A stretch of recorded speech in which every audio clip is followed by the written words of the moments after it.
She was 18 years old and had just been thrown out. No savings worth speaking of, no plan, nothing in the world but a backpack with a broken zipper, a black contractor-grade garbage bag full of clothes, and $10 she had earned sweeping the floor of a small bakery in downtown Asheville.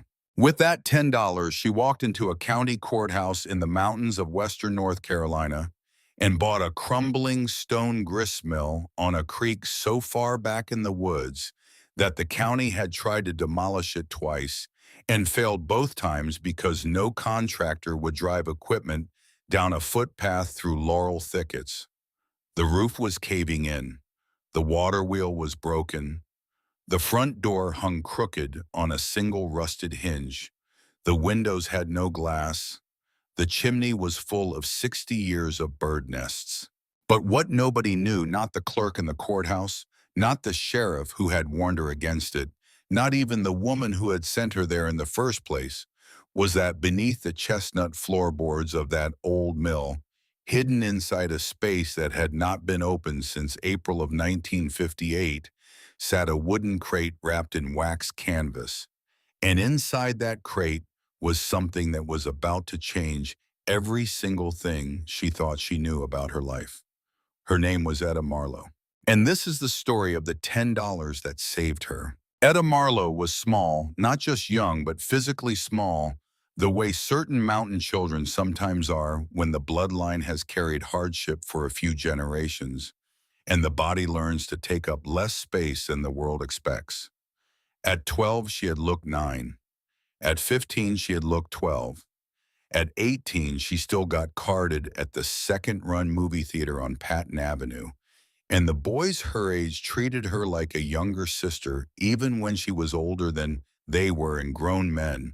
The kind of grown men who pay attention to such things look through her as though she were not there. Which would have been funny if anything else in her life had been funny, which it mostly wasn't. She had been raised in a low brick house on the north side of Asheville, a house with a sagging carport and a chain-link fence, and a single dogwood tree in the front yard that bloomed white every April and reminded her each year that the world was still capable of beauty even when nothing else in the yard was. The screens on the front windows were torn. The gutters along the eaves were rusted shut.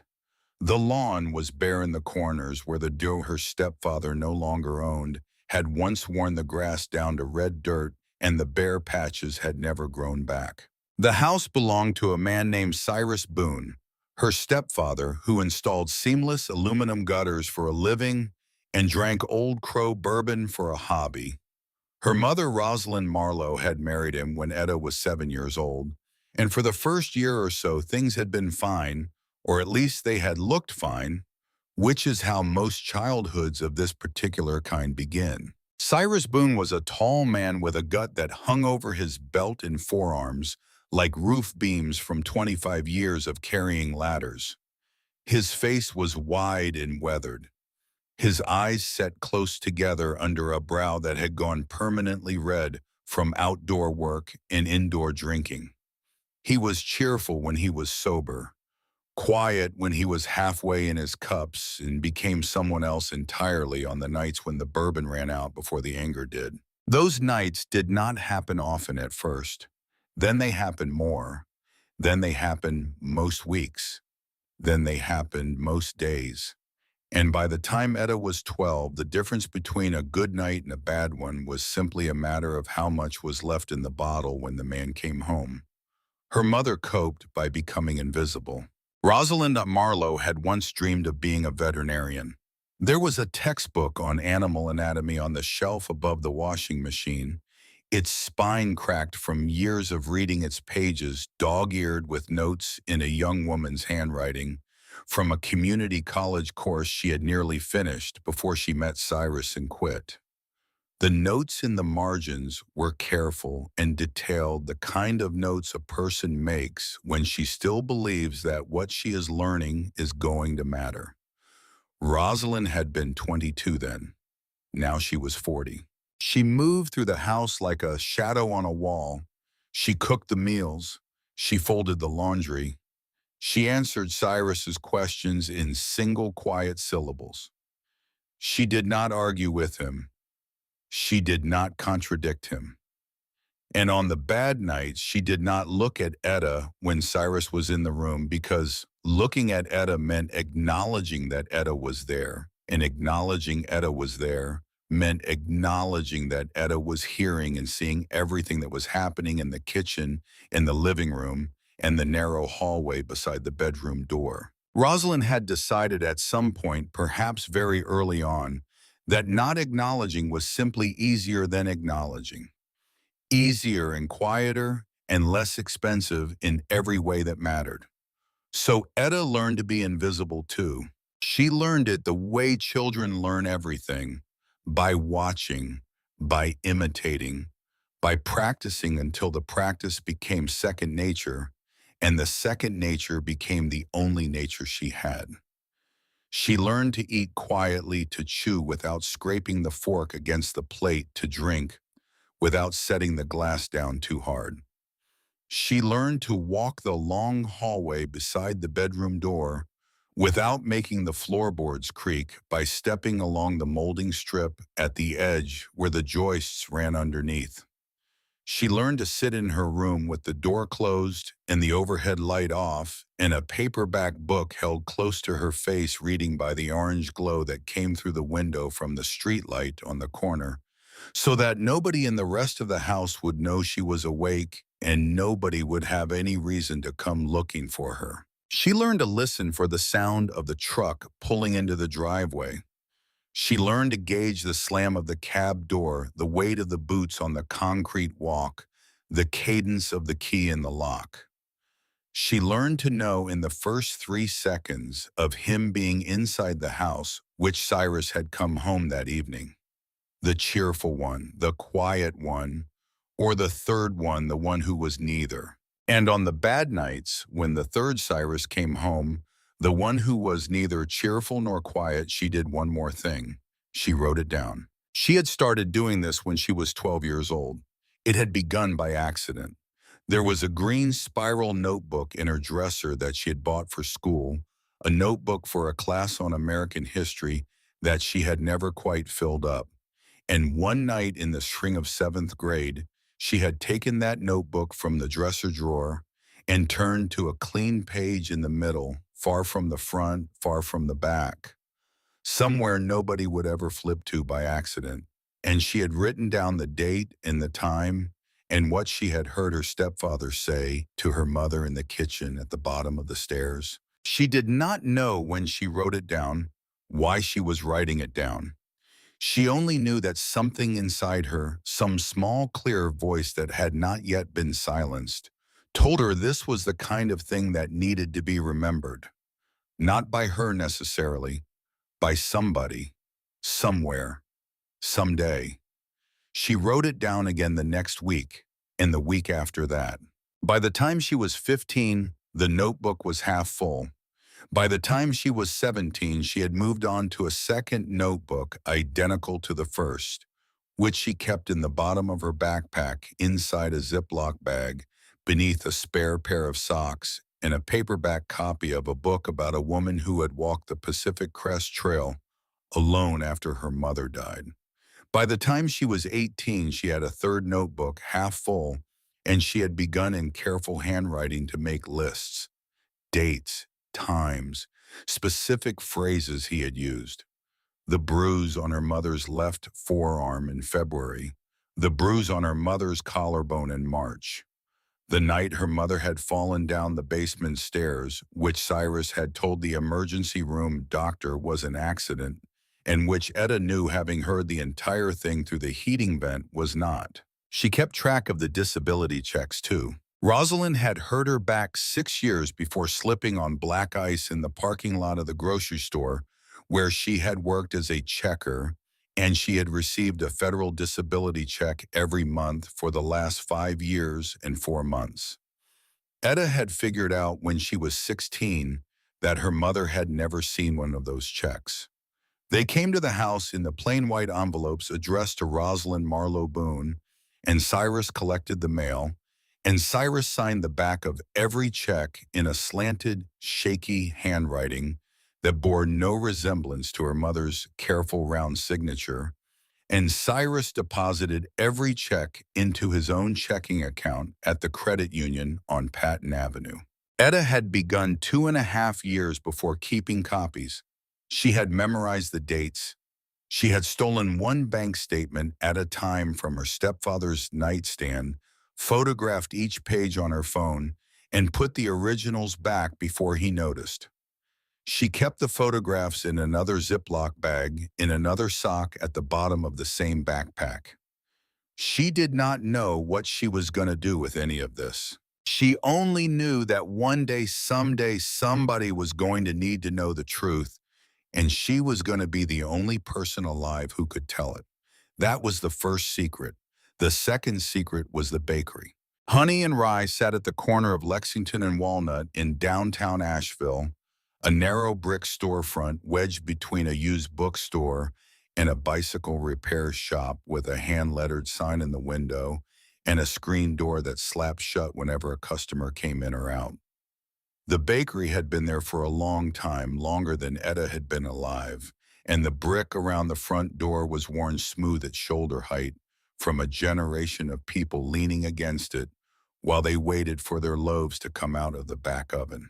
It belonged to a woman named Bee Whitlock. Bee Whitlock was 62 years old. She had iron gray hair that she wore in a long braid down her back arms like a longshoreman from 40 years of kneading dough and lifting 50-pound sacks of flour, and a way of looking at a person that made the person feel accurately that she was being seen for the first time in her life. She called everybody sugar, regardless of their age or their gender, or whether or not she liked them. And the difference between the sugar she gave to a stranger and the sugar she gave to a friend was a difference you could not have written down in any book, but which everybody who heard both of them sooner or later came to understand. Etta had started working at Honey and Rye when she was 16 years old. She worked the morning shift 4:30 to 7, which meant she got up at 3:45 every weekday, walked 7 blocks in the dark to the bus stop on Merriman Avenue, rode the early bus downtown, and let herself in through the back door of the bakery with a key that Bee had given her on her second day. She swept the floor. She washed the bread pans. She loaded the morning loaves into the front display case. She made coffee for the early customers, the ones who came in before the door was officially unlocked, the construction workers and the night shift nurses and the long-haul truckers who knew Bee well enough to knock on the back window and be let in for a paper cup of black coffee and a still warm sourdough heel. Bee paid her $9 an hour in cash in a paper envelope every Friday afternoon. She never asked Etta why an 18-year-old girl was willing to show up at 4:30 in the morning without being told twice. She never asked why Etta sometimes came in with red eyes. She never asked why Etta ate 2 breakfasts at the back counter, one when she arrived and one before she left for school, as though she were storing food for a winter that might or might not be coming. But Bee Whitlock saw things. She saw a great many things, in fact. Bee Whitlock had not always been a baker. Long before she had stood behind a counter in downtown Asheville, selling sourdough loaves to college kids and tourists, Bee Whitlock had run a sawmill outside of Burnsville, North Carolina, with her husband Hollis, who had been killed in a logging accident the spring he turned 41. Bee had been 38 years old when her husband was killed. She had inherited the sawmill, run it for 2 more years on her own, sold it to a younger couple at a fair price, and used the money to open a bakery in Asheville so that she could spend the rest of her life around the smell of yeast and butter instead of pine sap and diesel exhaust. But she had never forgotten how to read a beam. She had never forgotten how to hang a door, how to shim a window frame, how to look at a piece of standing timber and know whether it was sound or rotten.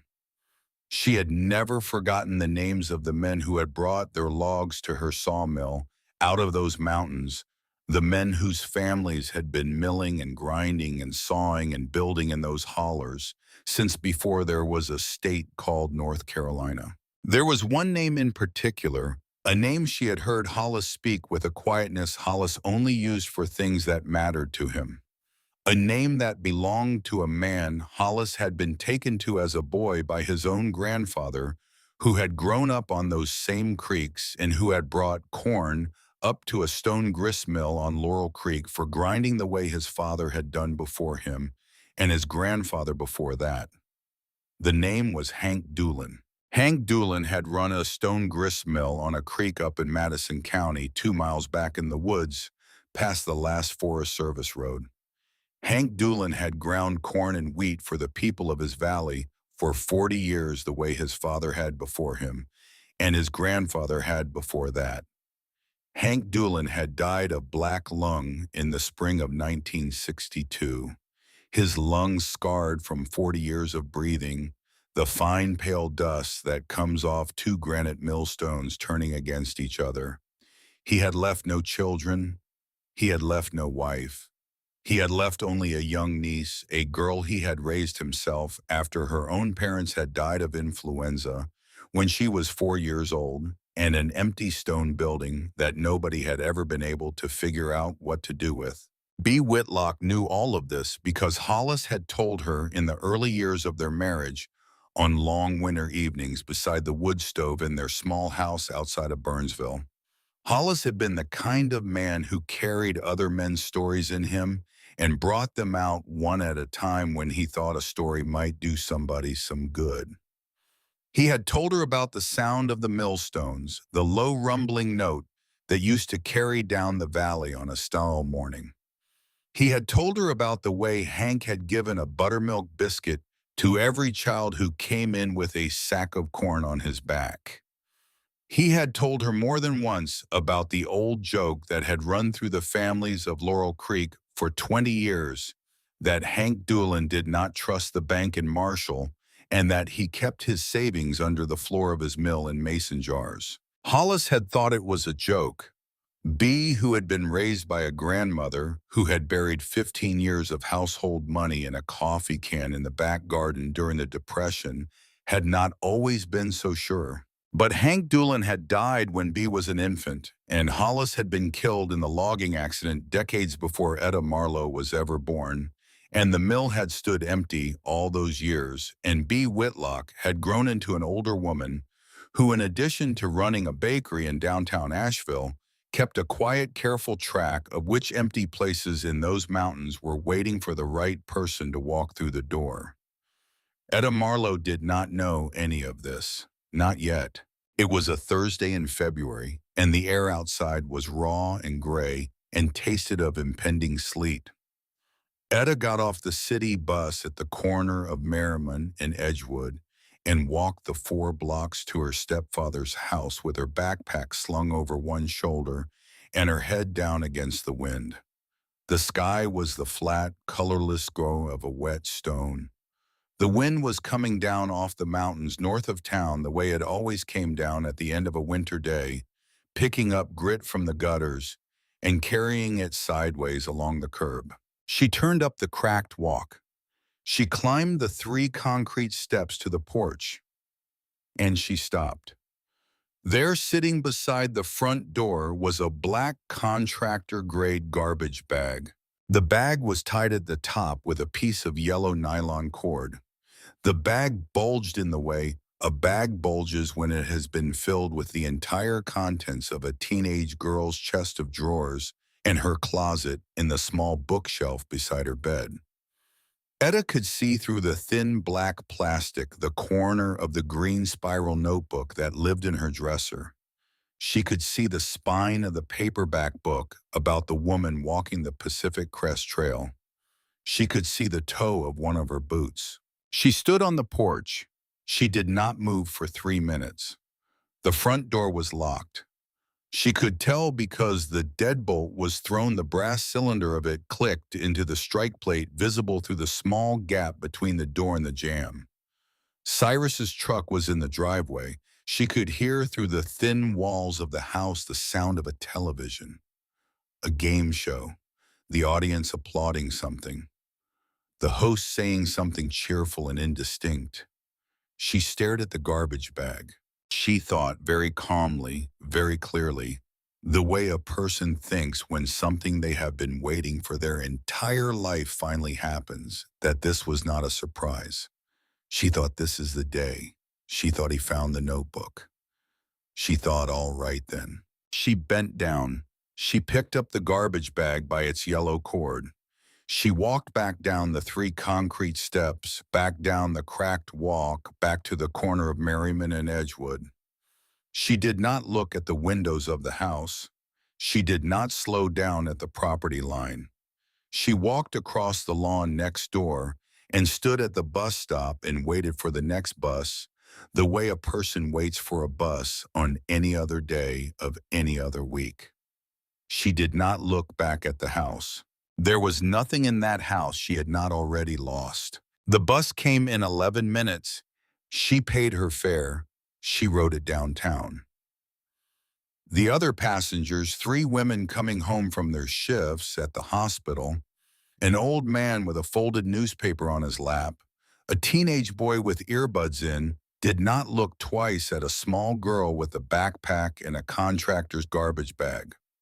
She got off at the corner of Lexington and Walnut and walked the half block to the bakery, dragging the garbage bag along behind her on the wet sidewalk, and she pushed open the screen door of Honey and Rye at 4 minutes past 5 in the afternoon. B. Whitlock was still there, wiping down the front counter at the end of the day with a damp cotton towel. B. looked up. She looked at Etta. She looked at the garbage bag. She did not say anything for a long moment. Then she set the towel down on the counter, and she said very quietly, "Sit down, sugar. I'll make you some toast." Etta sat down at the small table in the back corner of the bakery, the table where Bea took her own lunch every day, and she ate 2 thick slices of sourdough toast with butter and homemade raspberry jam, and she drank a tall glass of cold whole milk. Bea moved around the front of the shop without speaking, locking the front door, turning the open sign to close, drawing the curtain across the front window. Then she went to the rotary telephone that hung on the wall beside the cash register, and she made several phone calls. Etta could not hear what Bea said into the phone because Bea spoke quietly, but she could hear that one of the calls was to a man Bea called Merle, and one of the calls was to a woman Bea called Sister, and one of the calls was a longer one, several minutes, where Bea did most of the listening and only spoke to say at the end, "Yes, I figured, I'll be in touch." When Etta finished the toast and the milk, Bea sat down across from her at the small table, and she folded her hands on the wood, and she looked at Etta for a long, quiet moment, with the kind of look a person gives another person when they are about to say a true thing and they want to be sure the true thing is heard. "I'm going to ask you something," Bea said, "and you are going to tell me the truth." Etta nodded. "That bag," Bea said, "on the porch. He didn't put that bag together because he was drunk." It was not a question. Etta did not answer. Bea waited. "He found my notebook," Etta finally said. Her voice was very quiet. "He found one of them. He didn't find the others. I keep them in my backpack. But there was one I left in the dresser just for that day, and he found it when he was looking for something." "What was in the notebook?" "Everything." Bea closed her eyes. She opened them again. "How long?" "Since I was 12. Bea was quiet for a long time. "He's been taking my mama's check too," Etta said. "Her disability check. She hurt her back 6 years ago. She gets one every month. He's been signing for it. She doesn't even see it. I figured that out when I was 16. I have copies of the bank statements, 2.5 years of them. They're in my backpack right now." "Does she know that you know no? Does she know that he knows you know?" "He knows now. That's what was in the notebook." Bea closed her eyes a second time. When she opened them, there was something in them that Etta had never seen in a grown person's face before. Not pity, not anger, something older than both of those, something hard and clear and very still, like a piece of granite that has been polished by water for 1,000 years. All right, B said. All right, sugar. You're going to sleep on the cot in the back room tonight. There's a bathroom and a hot plate and clean sheets in the cabinet over the sink. Tomorrow morning, I'm going to drive you up to Marshall. Marshall. It's the county seat of Madison County, about 40 minutes north, up past Hot Springs. Why? B looked at her for a moment. Because my late husband's grandfather used to take Hollis up to a piece of property out there when Hollis was a small boy, way back in the mountains, an old grist mill on a creek, stone building 2 stories more than 150 years old, been empty since the early 60s. She paused. The man who ran it was named Hank Doolin. He was the closest thing my husband had to a kindly uncle when he was little, even though they were not blood. Hank died of black lung in 1962. He never married. He left no children. The property went to the niece he had raised, and after she was grown and moved into town, it sat empty, and after the Doolin cousins had all passed, it went to my husband's cousin Merle, who has been trying to sell it for 15 years. Nobody wants it. Too far from the road. Too much work. Too much everything. B looked at Etta. Last week, she said the county put it up for tax sale, $10. She did not say anything else. She let the words sit there. Etta looked down at her hands on the table. She looked at the empty plate where the toast had been. She looked at the empty glass where the milk had been. She thought very slowly about a stone building she had never seen on a creek she had never heard of 2 miles back in the woods. What's wrong with it? She said. B smiled. It was the kind of smile a person smiles when they are not going to lie to you, but the truth they are about to tell you is going to require some imagination. Everything, B said. The roof leaks, about a quarter of it is gone, the water wheel is broken. There is no electric within a quarter mile. No running water unless you count the creek. The road dies 1.5 miles away, and the rest is a footpath. The county tried to demolish it twice. The contractors said it wasn't worth driving equipment that far in. The clerk in Marshall is going to tell you when you walk into that office tomorrow that the building is unsafe and the floor might collapse, and you will probably die out there alone with nobody to find your body until the snow melts. She paused. But the stones are solid, the creek is clean, the walls are plumb, and the foundation is bedrock because the foundation is the creek itself. She paused again. And nobody, sugar, will bother you out there. That last sentence landed in Etta Marlowe's chest like a key turning in a lock. She had spent her entire life being bothered, watched, managed, made small by somebody else's noise. The idea of a place where nobody would bother her, where the loudest sound was a creek where she could exist without being monitored or evaluated or yelled at, was worth more than $10. It was worth everything she had, which at that moment, sitting in the back of a bakery in downtown Asheville, with a black garbage bag full of clothes at her feet and her mother's bank statements in her backpack, came to $214 in a Ziploc bag inside a sock at the bottom of her pack. Yes, she said. B nodded. All right, sugar, she said. All right then. That night, Etta slept on a folding cot in the back room of the bakery between racks of cooling bread and shelves of 50-pound sacks of King Arthur flour. The room smelled of yeast and butter and the faint, clean mineral smell of the well water B used in her sourdough starter. Etta slept harder than she had slept in 6 years. When she woke just before 5 in the morning, the room was dark and warm, and the bread was rising in slow, patient pans on the racks above her, and for the first time in her life, she did not have to listen before she opened her eyes to find out who else was in the house. B drove her to the Madison County Courthouse the next morning in a white panel van that smelled like sourdough and old diesel with B's name and the name of the bakery painted on the side in faded green letters. They left Asheville at 7 in the morning.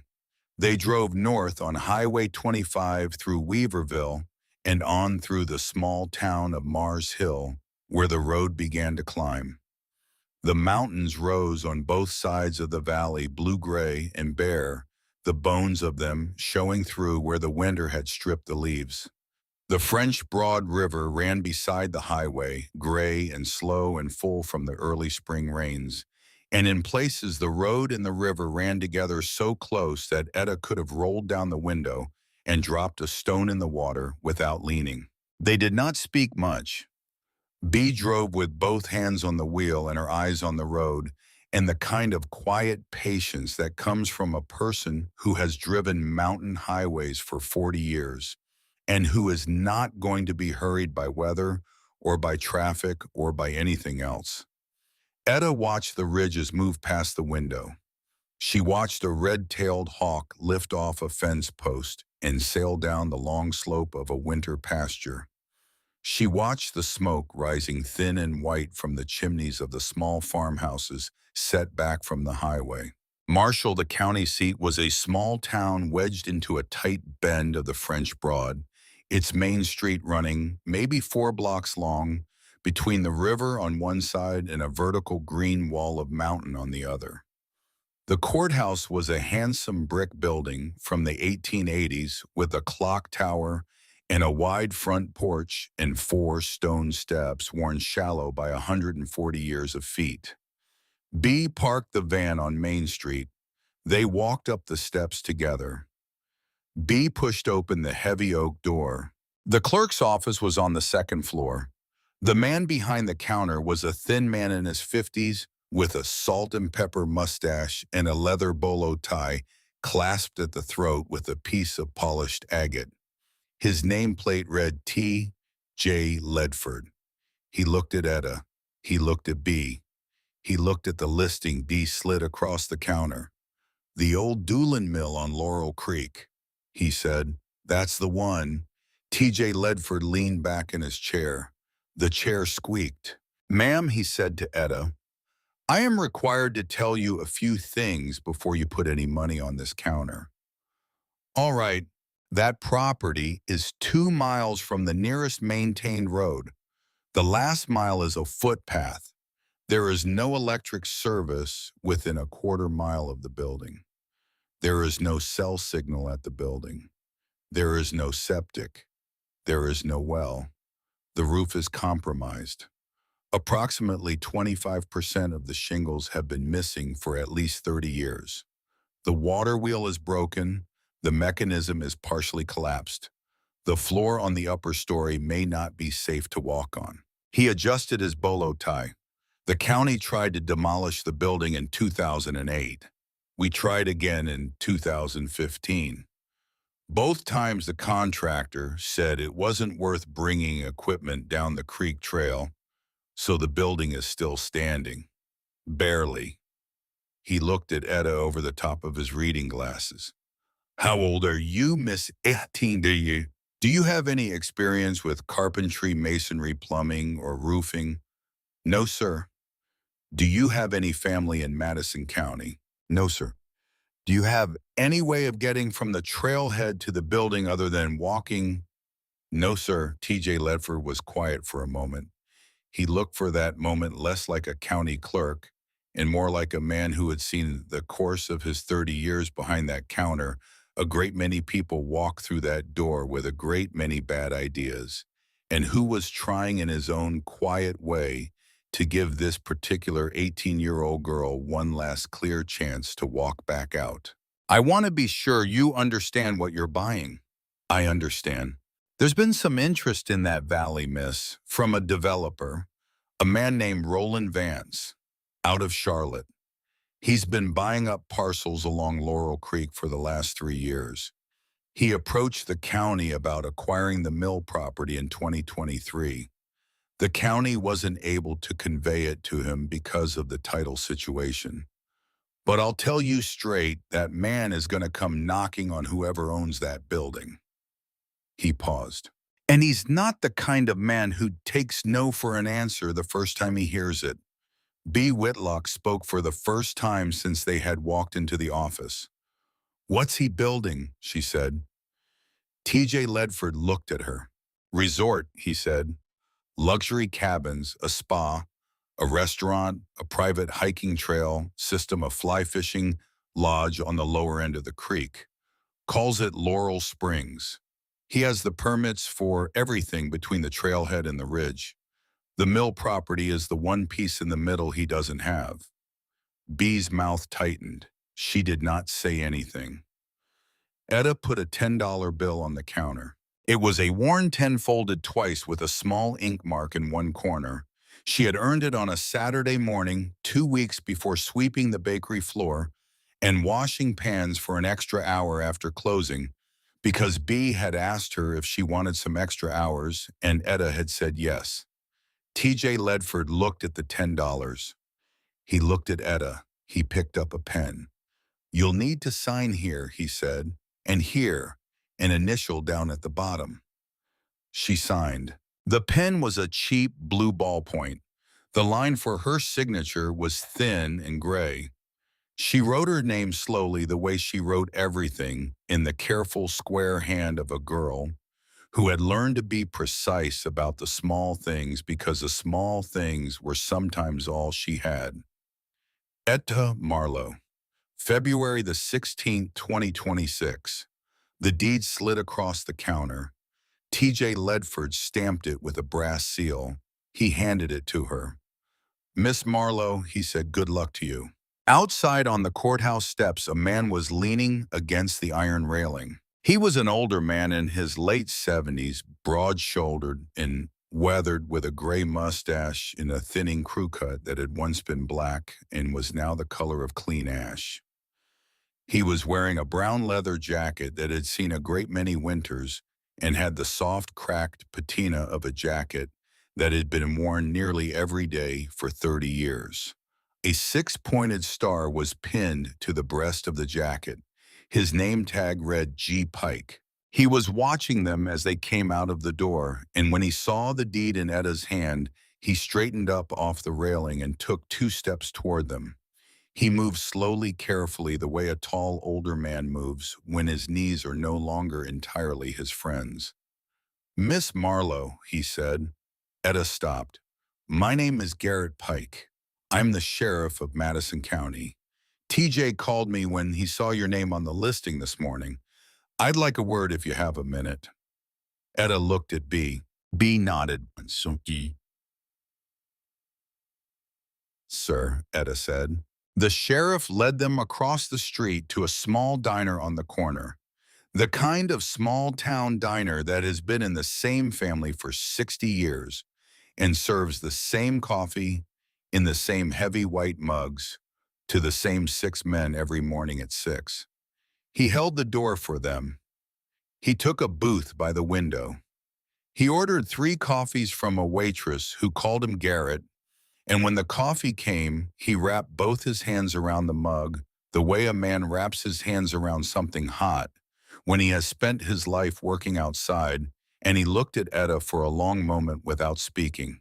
I knew Hank Doolin, he said finally. Etta did not say anything. I was a boy of 15 when Hank died. My daddy used to take our corn up to that mill every fall. Hank ground it for a quarter of the meal, took his quarter, and gave the rest back. I used to sit on a flat rock by the creek and wait while he worked. He always gave me a buttermilk biscuit before I left. His niece made them, May. He raised her after her parents died of the influenza when she was a little bit of a thing, 4 years old. She grew up on his hip in that mill. She's still living. She's 84, lives down in Hot Springs in a little white house with a tin roof and a porch swing. He paused. She still walks up that creek every 2 weeks to put fresh flowers on the millstones. Has done it for 64 years. You'll meet her if you stay out there long enough. He set the coffee down. The reason I asked TJ to call me Miss Marlowe is that property has been a source of trouble for me for going on 3 years now. Not because of anything Hank did, because of a man named Roland Vance. TJ mentioned him. He would have. Vance has been buying up that valley parcel by parcel since about 2023. He's bought out 4 families. 2 of them sold willing. 2 of them sold under what I would call considerable pressure. He's got the permits, he's got the financing, and he's got 2 seats on the county commission in his pocket, which is something I'm not supposed to say, but I'm saying it anyway because you deserve to hear it from me before you walk into that valley. The sheriff leaned forward slightly. He's been trying to get that mill property for 2 years. He couldn't because the title was tangled up between May and the Doolin cousins in the county. Now you've untangled it for $10. Etta felt something cold move down her spine. Is that legal? She said. Buying a piece of property at a tax sale, perfectly legal. The deed in your hand right now is as good a deed as any in this county. But I'll tell you what's coming, Miss Marlowe, because somebody ought to. Within 48 hours, Roland Vance is going to know your name. Within a week, he's going to come and find you. He's going to offer you $50,000 for that building. If you say no, he's going to offer you 70. If you say no again, he's going to start finding other ways to encourage you to change your mind. I have seen this man work. I cannot stop him from making you offers. I can only stop him from breaking the law. He paused. And there is a difference, Miss Marlowe, between what Roland Vance can do and what I can stop him from doing. That difference is wider than it ought to be.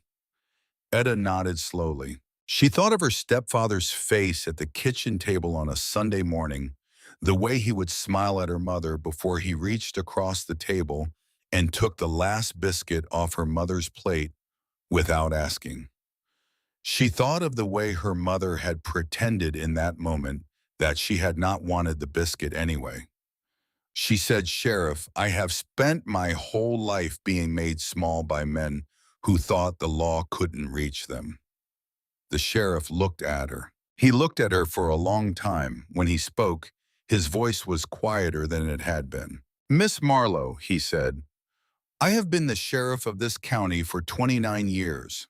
I was a deputy here for 11 years before that. I have known a great many men of the kind you are describing. You are correct that the law does not always reach them.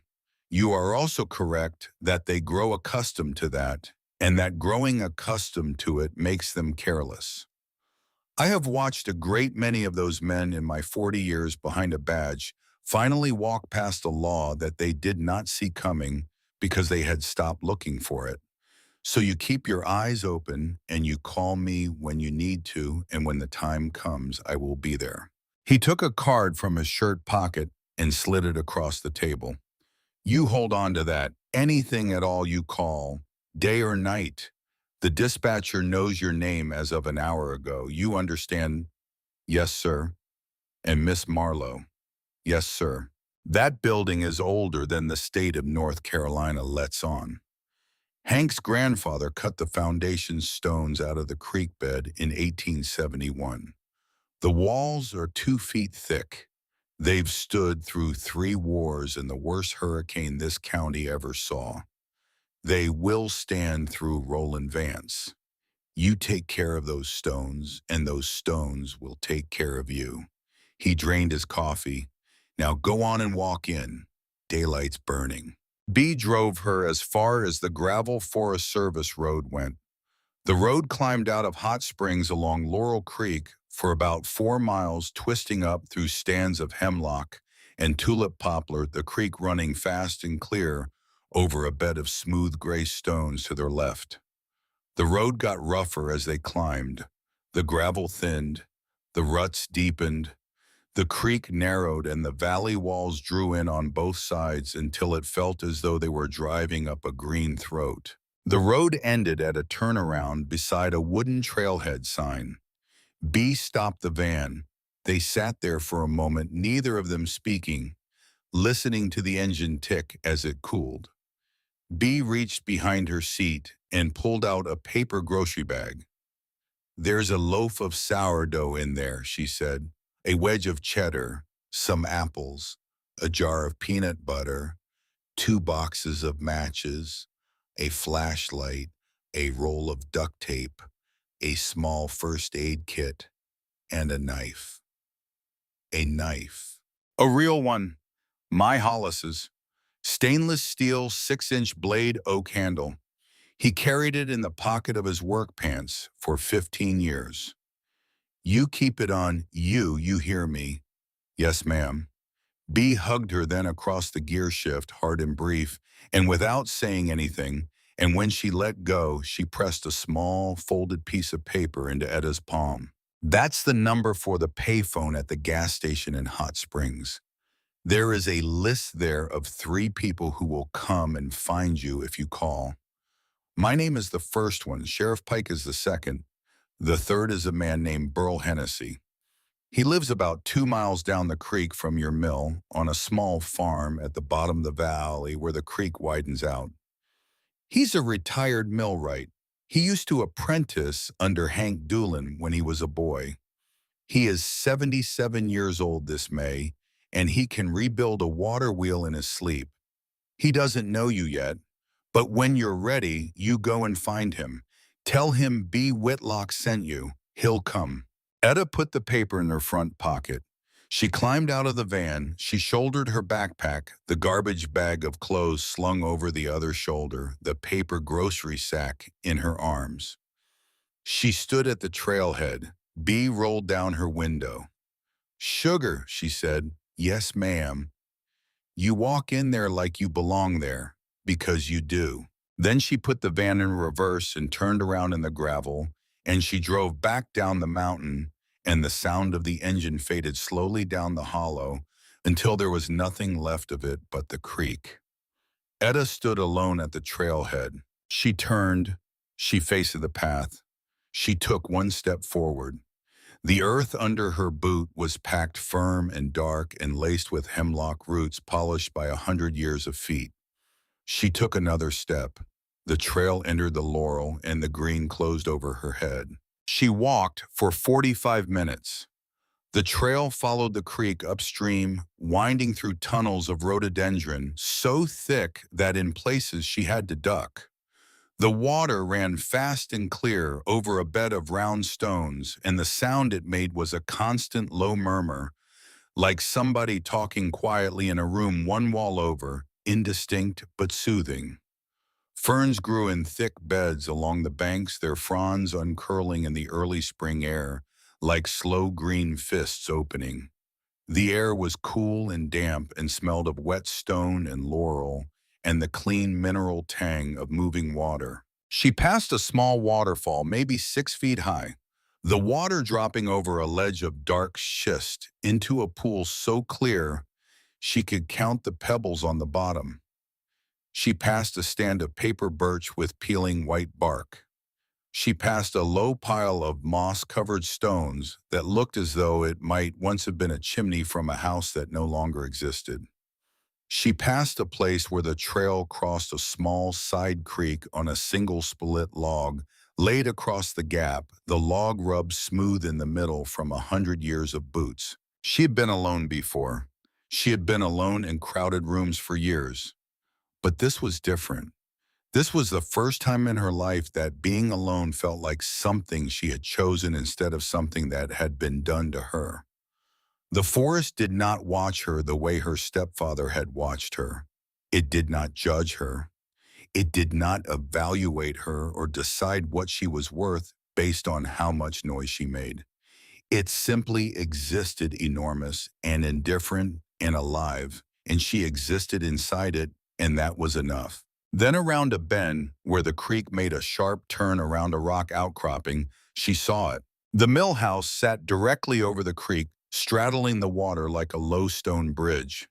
It was built of rough-cut granite blocks, gray and green with lichen fitted together without mortar, in the old Appalachian dry stack style, each block chosen and placed by hand to lock against its neighbors. The building was 2 stories tall, maybe 25 feet wide and 35 feet long. The lower story rose straight from the creek bed, the water flowing through a stone archway underneath. The upper story had 2 windows on each side, the glass long gone. The wooden water wheel was still attached to the south side of the building, but it was broken. 3 of its paddles were missing. The wooden axle was cracked. The whole structure listed sideways and was thick with green moss, the moss so deep in places that small ferns had taken root in it and were growing out of the wheel. The front door faced the trail, a heavy oak slab hanging crooked on rusted iron hinges. The roof was wooden shingles, and roughly a quarter of them on the left side were missing, exposing the rafters. Thick ivy climbed the right wall from foundation to roofline, the ivy so old that some of its trunks were as big around as a man's wrist. But the stones were solid. Etta could see that even from where she was standing. The walls were straight, the corners were plumb, the foundation, which was the creek bed itself, was bedrock. This building had been standing here for 155 years, and it looked as though it could stand for 155 more if somebody cared enough to give it a roof. She stood there for a long moment, just looking, and then she saw the stakes. There were 6 of them driven into the soft black earth in a rough perimeter around the front of the mill. They were yellow-painted wooden stakes, each one about 18 inches tall, with bright orange ribbon tied around the tops. A small white plastic flag had been zip-tied to each stake. Etta walked over to the nearest one. The flag had a logo printed on it in black, a small mountain. Beneath the mountain, in clean modern type, 3 words, Laurel Springs Holdings. Etta knelt down beside the stake. She put one hand on the earth at its base. The dirt was loose.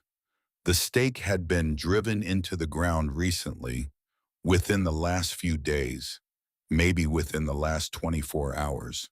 She stood up. She turned in a slow circle, looking at the 6 stakes, looking at the mill, looking at the green wall of laurel that closed in around the clearing on every side. Somewhere in the trees above her, a single crow called out. She walked to the front door of the building she had just bought for $10. She set the garbage bag down on the stone threshold. She set the paper sack of bread and cheese beside it.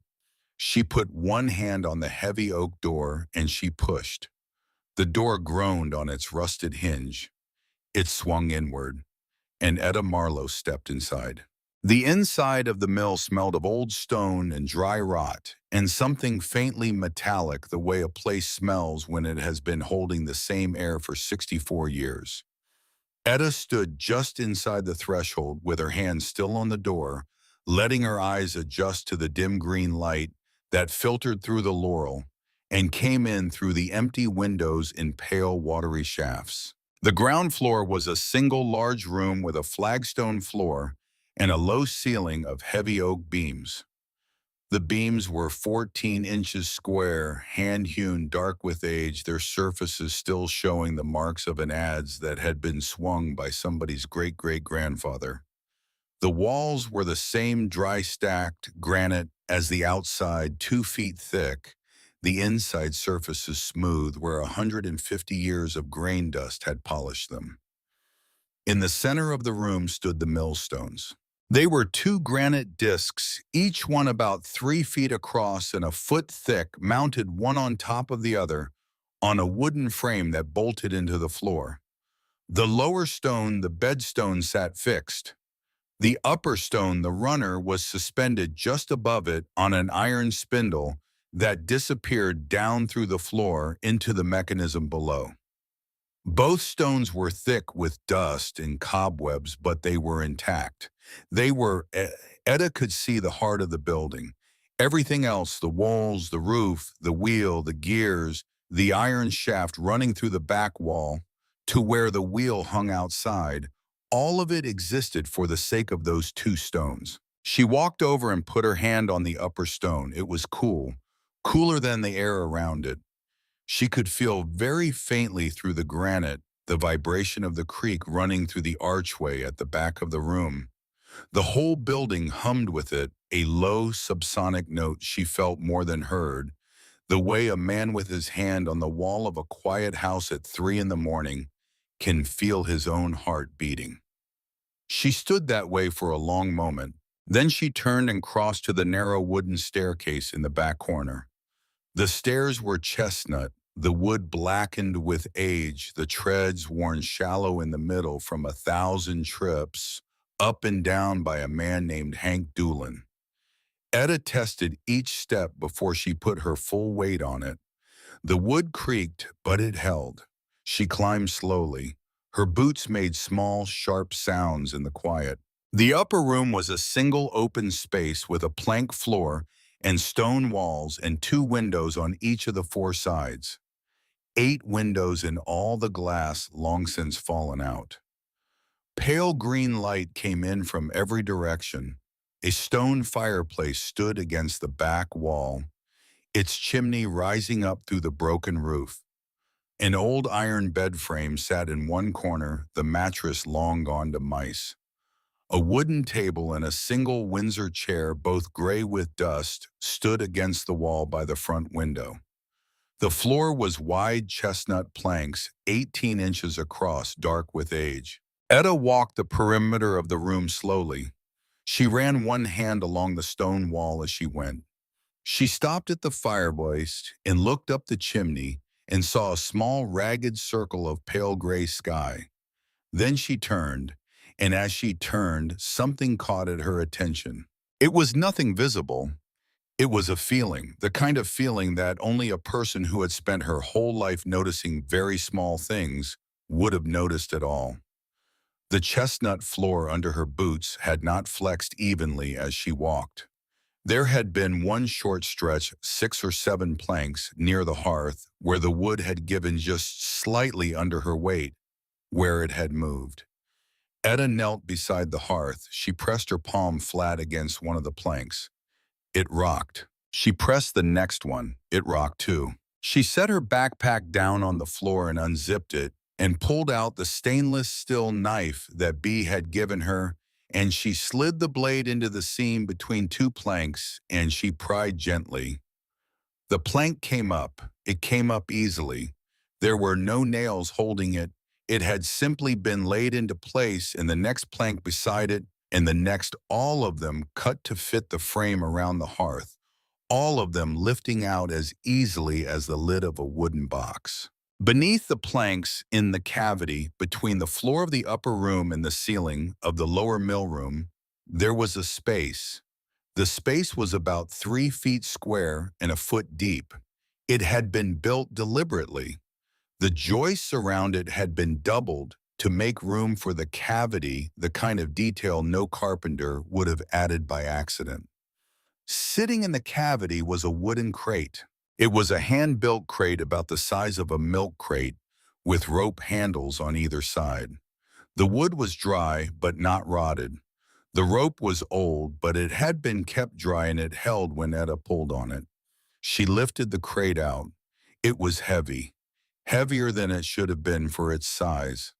She set it on the chestnut floor in the green light from the 8 glassless windows, and she knelt down beside it and she sat back on her heels and just looked at it for a moment. The lid was not nailed. It had simply been set on top. She lifted it off. Inside, packed tight, wrapped in heavy waxed canvas, the color of old butter, were mason jars. She counted them. 12. Each jar had been wrapped individually, the canvas folded carefully around the glass and tied with a single piece of cotton twine. She lifted out the first one. The canvas felt stiff under her fingers, the wax that had been worked into the fabric still preserving it after 64 years. She untied the twine. She unwrapped the canvas. The jar was a quart-sized ball jar with a zinc lid. The glass was filled with coins, old coins, heavy silver dollars and half dollars stacked tight against each other, the edges scalloped from where they had pressed together for so long. Etta turned the jar in her hands. The dates she could see through the glass were all from before 1960, some from the 1890s. The silver caught the green light from the windows and held it like dim lanterns. She set the jar down beside her. She unwrapped the second jar. Paper money. Old bills rolled tight into cylinders and packed in so densely that the jar was nearly as heavy as the one full of coins. She could see through the glass a fan of corners. 20s, 50s, a few hundreds. The paper had been folded to keep flat and protected by layers of waxed cloth tucked between the rolls. She unwrapped the third jar. More coins. The fourth. More bills. The fifth held a mixture of both silver coins, layered with rolled currency packed with the careful hand of somebody who had understood every time he sealed a jar that what he was sealing mattered. Etta opened every jar. She sat on the chestnut floor with the green light pouring in around her and the sound of the creek rising up through the stones beneath her, and she counted slowly the way she counted everything. And when she was done, she had $19,400 in paper currency and a large quantity of pre-1964 silver coinage that she could not yet value but that she could feel just by the weight in her hands was substantial. She would learn 3 weeks later, when she had a portion of it appraised at a coin shop on Lexington Avenue, back in Asheville, that the silver was worth $12,800 at the bullion price alone, with several of the rarer coins worth considerably more to a collector than that. $32,200, sitting under a chestnut floor in a building she had bought for 10. But there was one more thing in the crate. At the bottom beneath where the last jar had been packed lay a flat leather pouch. It was the color of dark molasses, the leather cracked along the folds tied shut with a piece of the same cotton twine that had bound the canvas wrappings. Etta lifted it out. She set it on her knee. She untied the twine. The leather opened stiffly. Inside was a single folded sheet of paper. The paper was ruled, the kind of paper torn from a school tablet. It had yellowed to the color of strong tea, and along the folds it had grown thin and almost translucent, but the writing on it was still clear. It had been written in pencil in the careful slanted hand of a man who had been taught penmanship in a one-room schoolhouse in 1880-something, and who had never since had any reason to write a careless letter. Etta unfolded the paper. She read it twice. Then she sat very still on the chestnut floor, and she did not move for a long time. The letter said, "My name is Hank Doolin. I have run this mill since 1921. My father ran it before me since 1889. My grandfather Wilkins Doolin built it in 1871 with stones he cut from the creek bed himself. This money is what I have earned and saved over the past 40 years of milling corn and wheat for the people of Laurel Creek. I am putting it here under the floor of the upper room because banks are for flatlanders, and I am not a flatlander, and because I have looked into the eyes of the men who run the bank in Marshall, and I know what they would do with the savings of a man who could not read a contract. If you are reading this, then you have found my mill, and you have found my savings. Use them to keep the mill standing. The stones are good, the creek is clean, the wheel can be fixed. A mill is a useful thing. A place that turns grain into flour is a place that feeds people, and as long as it stands, somebody in this valley will be fed. I do not know who you are. I do not know what brought you to this door. But the building has chosen you the way it chose my grandfather and my father and me. Take care of the stones. The stones will take care of you. Hank Doolin, Laurel Creek, Madison County, North Carolina, April the 14th, 1958. Etta read it a third time. Then she lowered the paper and looked out through the 8 glassless windows at the green wall of the forest, and she heard the creek running beneath her feet, and she felt something move inside her chest that she had no word for. It was not joy. It was not relief. It was something older than both. She did not cry. Etta Marlowe did not cry much. She had learned very early that crying drew attention, and that attention in her stepfather's house had never been a good thing. But she felt something shift as she heard hers the way a wall shifts when its foundation has finally been laid, and on the other side of the wall there was a room she had not known existed. The room was warm, the room was quiet, the room was hers. She refolded the letter carefully along its original creases. She slid it back into the leather pouch. She put the pouch in the inside pocket of her jacket against her chest, where she could feel it through her shirt. She wrapped each mason jar back in its canvas and laid them back into the crate, and she set the crate behind the iron bed frame against the wall, and she covered it with the wax canvas in such a way that to a casual eye it looked like nothing at all. Then she walked back down the chestnut staircase and out through the heavy oak door and around to the side of the building, and she stood beside the broken water wheel, and she put one hand on the slick green moss of its rotted axle, and she looked up through the gap in the canopy at a small, bright square of pale February sky, and she said out loud in a voice that was just a little louder than she had meant to use, "Thank you, Mr. Doolin." The forest did not answer, but the creek kept running. 2 days later, Etta walked the 4 miles out to the gas station in Hot Springs and called Bea Whitlock from the payphone. She told her in plain, quiet words what she had found. Bea was silent for a long time on the other end of the line. When she finally spoke, her voice had a thickness in it that Etta had never heard before. "Hank Doolin," she said. "I'll be damned. My Hollis used to tell me Hank put his money under the floor. He heard it from the old men who hauled corn up to that mill when he was a boy. We used to laugh about it together. Hollis thought it was a joke." She paused. "Sugar, you listen to me. You do not tell another soul about that crate. Not the sheriff. Not me again on this telephone. Nobody. Do you understand?" "Yes, ma'am." "You take a small portion of that paper money and you put it in a bank in Marshall in your own name. A small portion. 5,000. No more. The rest stays where it is, except for what you need to live on, and you use cash for everything. Do you understand?" "Yes, ma'am." "And sugar?" "Yes, ma'am."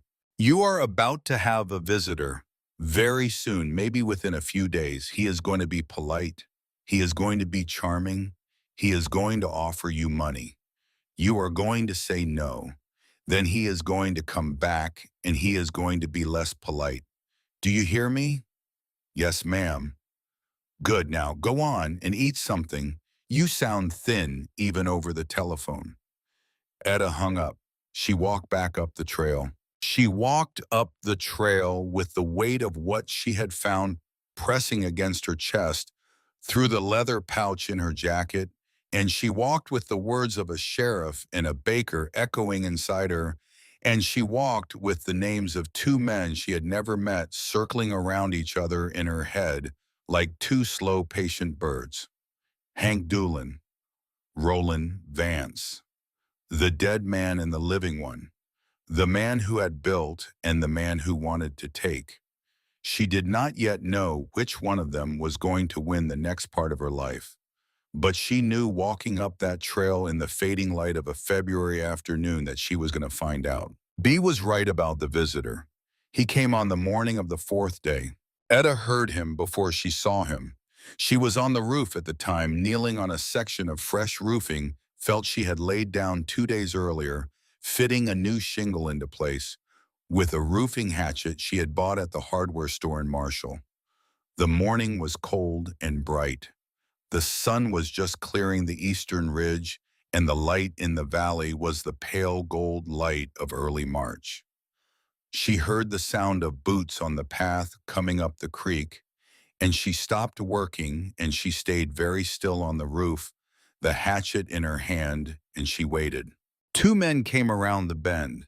The first was the older, perhaps 55, broad-shouldered and tan, wearing a barn jacket over a white shirt and clean blue jeans and brown leather lace-up boots that had not yet seen mud. He had iron gray hair cut short and a clean-shaven face and a square jaw that looked even from 40 feet away as though it had been used to getting its way. The second man was younger, in his 30s, in a dark green field jacket and a baseball cap, carrying a clipboard. The older man stopped in the small clearing in front of the mill. He looked up. He saw Etta on the roof. He smiled. "Miss Marlowe," he called up. His voice carried the easy confidence of a man who had introduced himself a great many times to a great many people and had almost never been told to leave. "Yes, sir. My name is Roland Vance. I'm the principal of Laurel Springs Holdings. I wonder if I could have 10 minutes of your time." Etta climbed down off the roof. She did not put down the hatchet. She came down the wooden ladder she had built against the side of the building, and she walked across the clearing, and she stopped about 8 feet from the man and his assistant, and she did not put out her hand. "You can have 5 minutes," she said. Roland Vance smiled wider. "Fair enough. Miss Marlowe, I'll come straight to the point. I'm developing a project on this side of the ridge. Cabins, a small spa, a restaurant. We have all of our permits. We have already broken ground on the access road, which will be coming up the creek about a half-mile below where we are standing. The whole project, when finished, will be one of the premier mountain resorts in the state of North Carolina." He paused. "Your property is in the middle of my parcel." "It's not in the middle of anything," Etta said. "It's right here." He laughed as though she had made a small, clever joke. Of course, of course. What I mean is I would like very much to acquire it. I am authorized to offer you this morning $50,000 cash for the building and the 17 acres. He waited. Etta looked at him. She looked at the assistant with the clipboard. She looked at the 6 yellow stakes that were still driven into the ground around the front of the mill.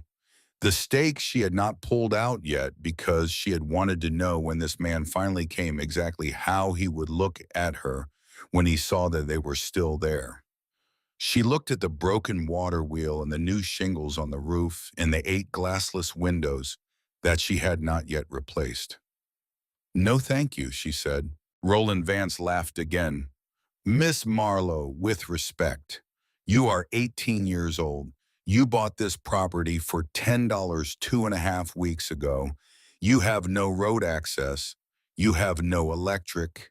You have no septic. The roof is half off. The county has tried to demolish this building twice." His voice was still pleasant, still easy, but something had moved behind his eyes. "I am offering you $50,000 for a building you have not yet spent $1,000 on. That is a 5,000% return on your investment." "No, thank you," Etta said again. He looked at her. "I'll give you 60, he said. "No, sir." 70. "No, sir. $75,000, Miss Marlowe, in cash, today, wired into any account you name." No, the smile finally left his face. It did not leave all at once. It thinned, it hardened, it became something like the rim of a glass. "Miss Marlowe," he said more quietly, "I think you do not understand the position you are in. This building is not safe to live in. I have a structural engineer who is willing to come up here this week and inspect it. If he files an unfavorable report, the county is required to issue a demolition order. Do you understand what that means?" "I understand what it means," Etta said. It means you are going to pay somebody to write a lie, and the county is going to act on the lie because you have two of them in your pocket. The man with the clipboard looked up sharply. Roland Vance was very still for a moment. Then he smiled again, a different smile. That is a very serious accusation, Miss Marlowe. It is also true, Mr. Vance. He looked at her for a long moment. You have made a mistake today, he said quietly. I have made a great many mistakes, she said. This is not one of them. She stepped past him. She walked over to the nearest yellow stake, the one at the corner of the clearing nearest the trail. She pulled it out of the ground. She walked to the second stake. She pulled it out. She pulled out all six. She gathered them in her arms the way a girl gathers an armful of cut firewood, and she walked back to where Roland Vance was standing, and she set the six stakes at his feet. Take these with you when you go, she said. Then she walked back to the ladder, and she climbed back up onto the roof, and she picked up her hatchet, and she did not look down again until she heard their boots on the path going back the way they had come. When the sound had faded into the rhododendron, she sat down on the roof and her hands began to shake. They shook for a long time, but she did not put down the hatchet. The next 2 months were the months of the work. The county clerk and marshal had not been wrong about the building. The roof leaked, the wheel was broken, the windows were gone, the chimney needed cleaning. The floor was solid, but the joist beneath the hearth needed 2 replacements. The door hung crooked. The mechanism that had once connected the water wheel to the millstones was partially collapsed and would need to be rebuilt beam by iron shaft by wooden cog. But Etta Marlowe was not afraid of work. She had been afraid of a great many things in her life. She had been afraid of the sound of her stepfather's truck pulling into the driveway at 6 o'clock in the evening. She had been afraid of the silence in the kitchen on the morning after a bad night. She had been afraid of opening the bathroom door and seeing what she had been hearing through the wall. She had been afraid every single day of being seen and being unseen, of being heard and being ignored, of being too small to matter and too visible to be safe. But she had never been afraid of work. Work was clean, work was honest.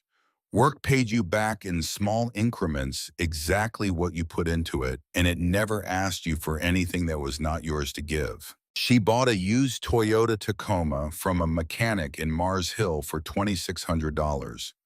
The truck was a 1999 model with 198,000 miles and a rust spot on the tailgate the size of a dinner plate, and the mechanic, an old man named Doc Eustace, with 2 missing fingers on his left hand and a way of looking at an engine, the way other men look at chessboards, told her it would run until the sun burned out as long as she changed the oil every 5,000 miles and never let it sit through a winter without starting it once a week. She changed the oil the day she bought it lying on her back on a piece of cardboard in the mechanic's parking lot because Doc Eustace had shown her how, and she had wanted to know.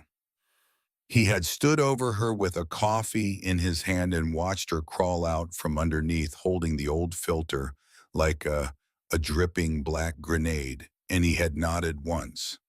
"You'll do," he had said. She drove the Tacoma to the end of the Forest Service road and left it parked at the trailhead. She bought roofing shingles and roofing felt and rolls of tar paper at a building supply store in Marshall, and she carried them up the trail in 50-pound bundles on her back 2 miles uphill along the creek 2 and sometimes 3 trips a day. She bought lumber. She bought nails. She bought a sledgehammer and a pry bar and a level and a plumb bob and a chalk line. She tore off the damaged shingles on the left side of the roof. She replaced the rotted rafters with fresh lumber she had hauled in piece by piece. She laid new tar paper.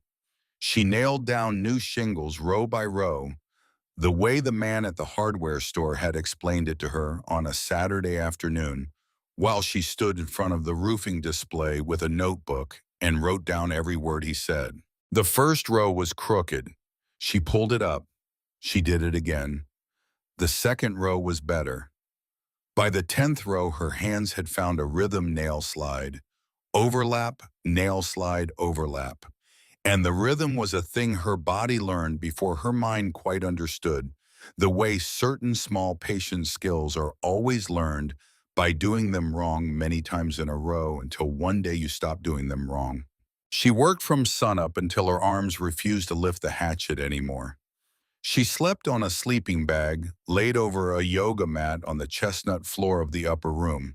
She washed in a bucket of cold creek water in the mornings, the water so cold that it stopped her breath and made her teeth ache, but it cleaned the sawdust out of her hair and woke her up, and after the first week of it, she understood why people who had grown up in those mountains never seemed to be cold the way other people were cold. The cold became a thing she lived inside the same way the warmth of the wood stove later became a thing she lived inside. And the body adjusted the way the body adjusts to almost everything if you give it enough time. When the last shingle was down 6 weeks after she had started, she climbed down off the roof and stood in the clearing in front of the mill and looked up at a complete, solid, unbroken surface stretching from one stone gable to the other.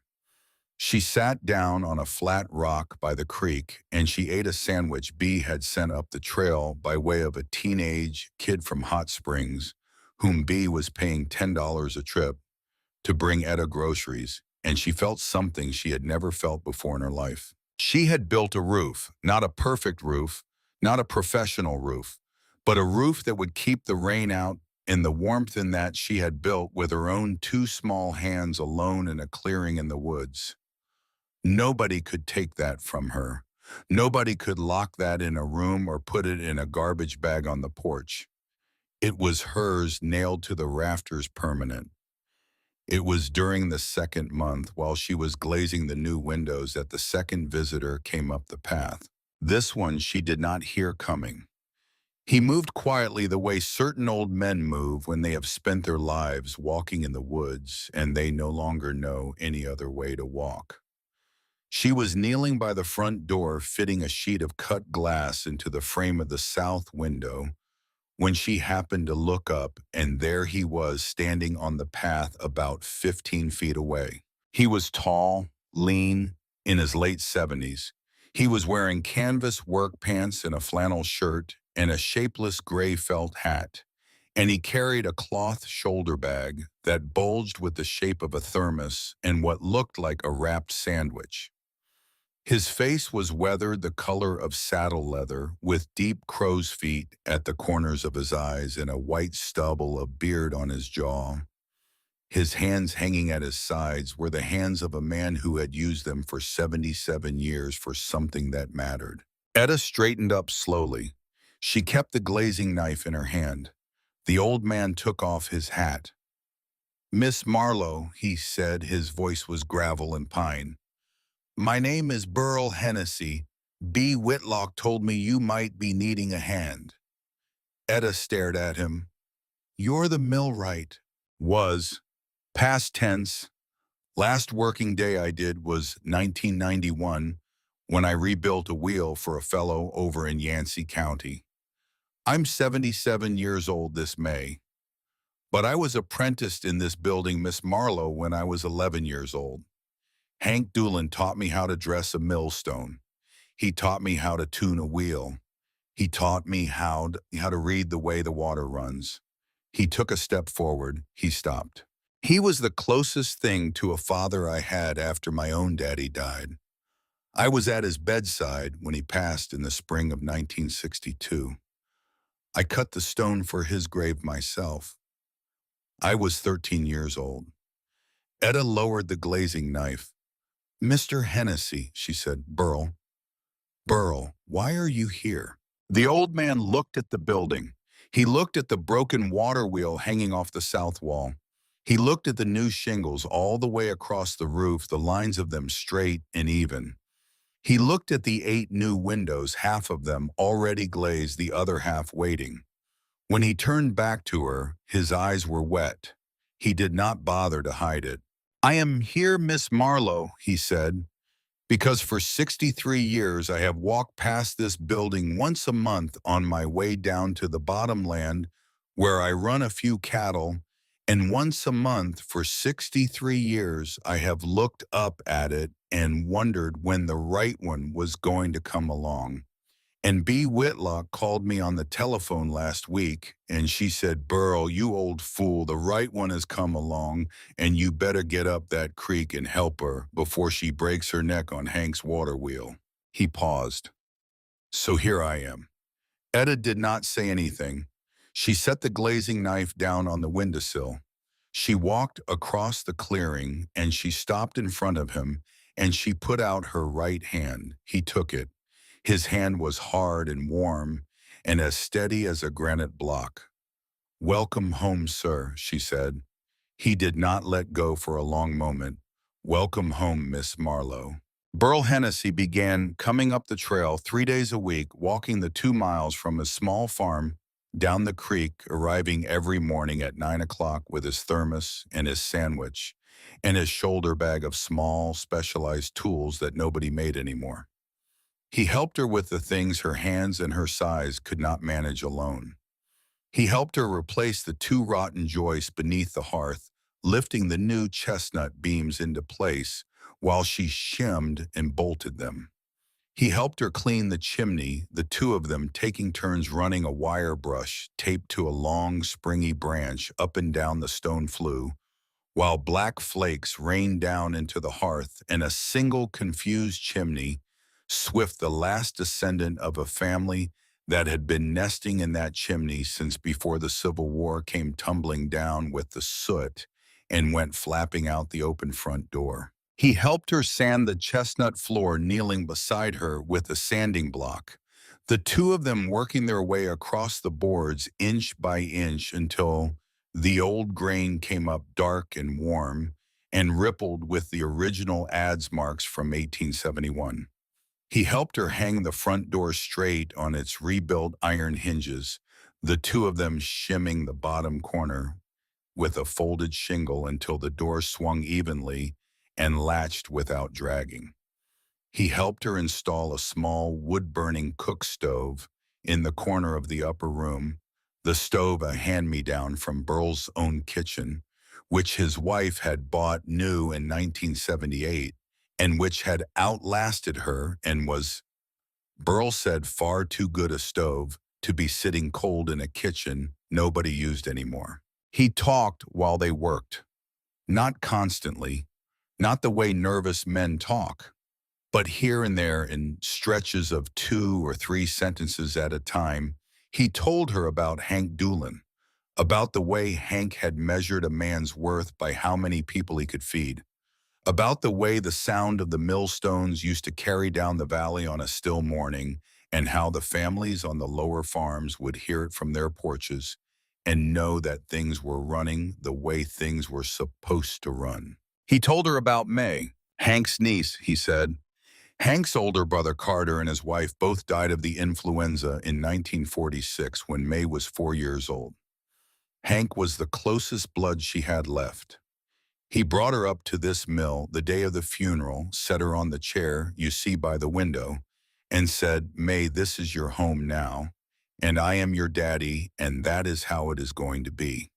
He raised her by himself in this building until she was old enough for school, and after that he sent her down to the schoolhouse in Hot Springs every morning and walked her back up the trail every evening until she was 13 and old enough to walk it alone. Burl paused, sanding a long stroke across a chestnut plank. Hank never married. Some say it was because he was caring for May. Some say it was because he was caring for the mill. Some say it was because he had silicosis already by the time he was 35, and he didn't think it was right to ask a woman to nurse him through it. I expect it was some of all 3. He looked up. May lives in Hot Springs now. She's 84. She walks up here every 2 weeks. Has done since the year Hank died 64 years this April. She'll be coming this week, I expect. She doesn't know anybody's living here yet. You might want to be ready.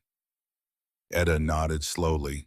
She thought about the small bundle of fresh wildflowers she had found on the front step of the mill the morning after she moved in, the one she had assumed had simply been left there by some hiker. She thought about the embroidered cotton handkerchief, the corner of it damp and dirty and wadded up beside the millstones that she had picked up and folded and set on the chair by the window. She thought of the initials embroidered in pale blue thread in one corner of that handkerchief. HD. Burl Hennessy was working on the water wheel 2 weeks later when the old woman came up the path. It was a Tuesday morning in early April. The day was bright and cool. The dogwoods were blooming along the creek. Etta was in the upstairs room sweeping the chestnut floor when she heard Burl call up to her through the open window. "Miss Marlowe." His voice was gentle. "May's here." Etta went to the window. The old woman was standing in the clearing in front of the mill. She was a small woman, smaller even than Etta, dressed in a navy blue church coat over a plain gray dress and rubber boots and a sun hat.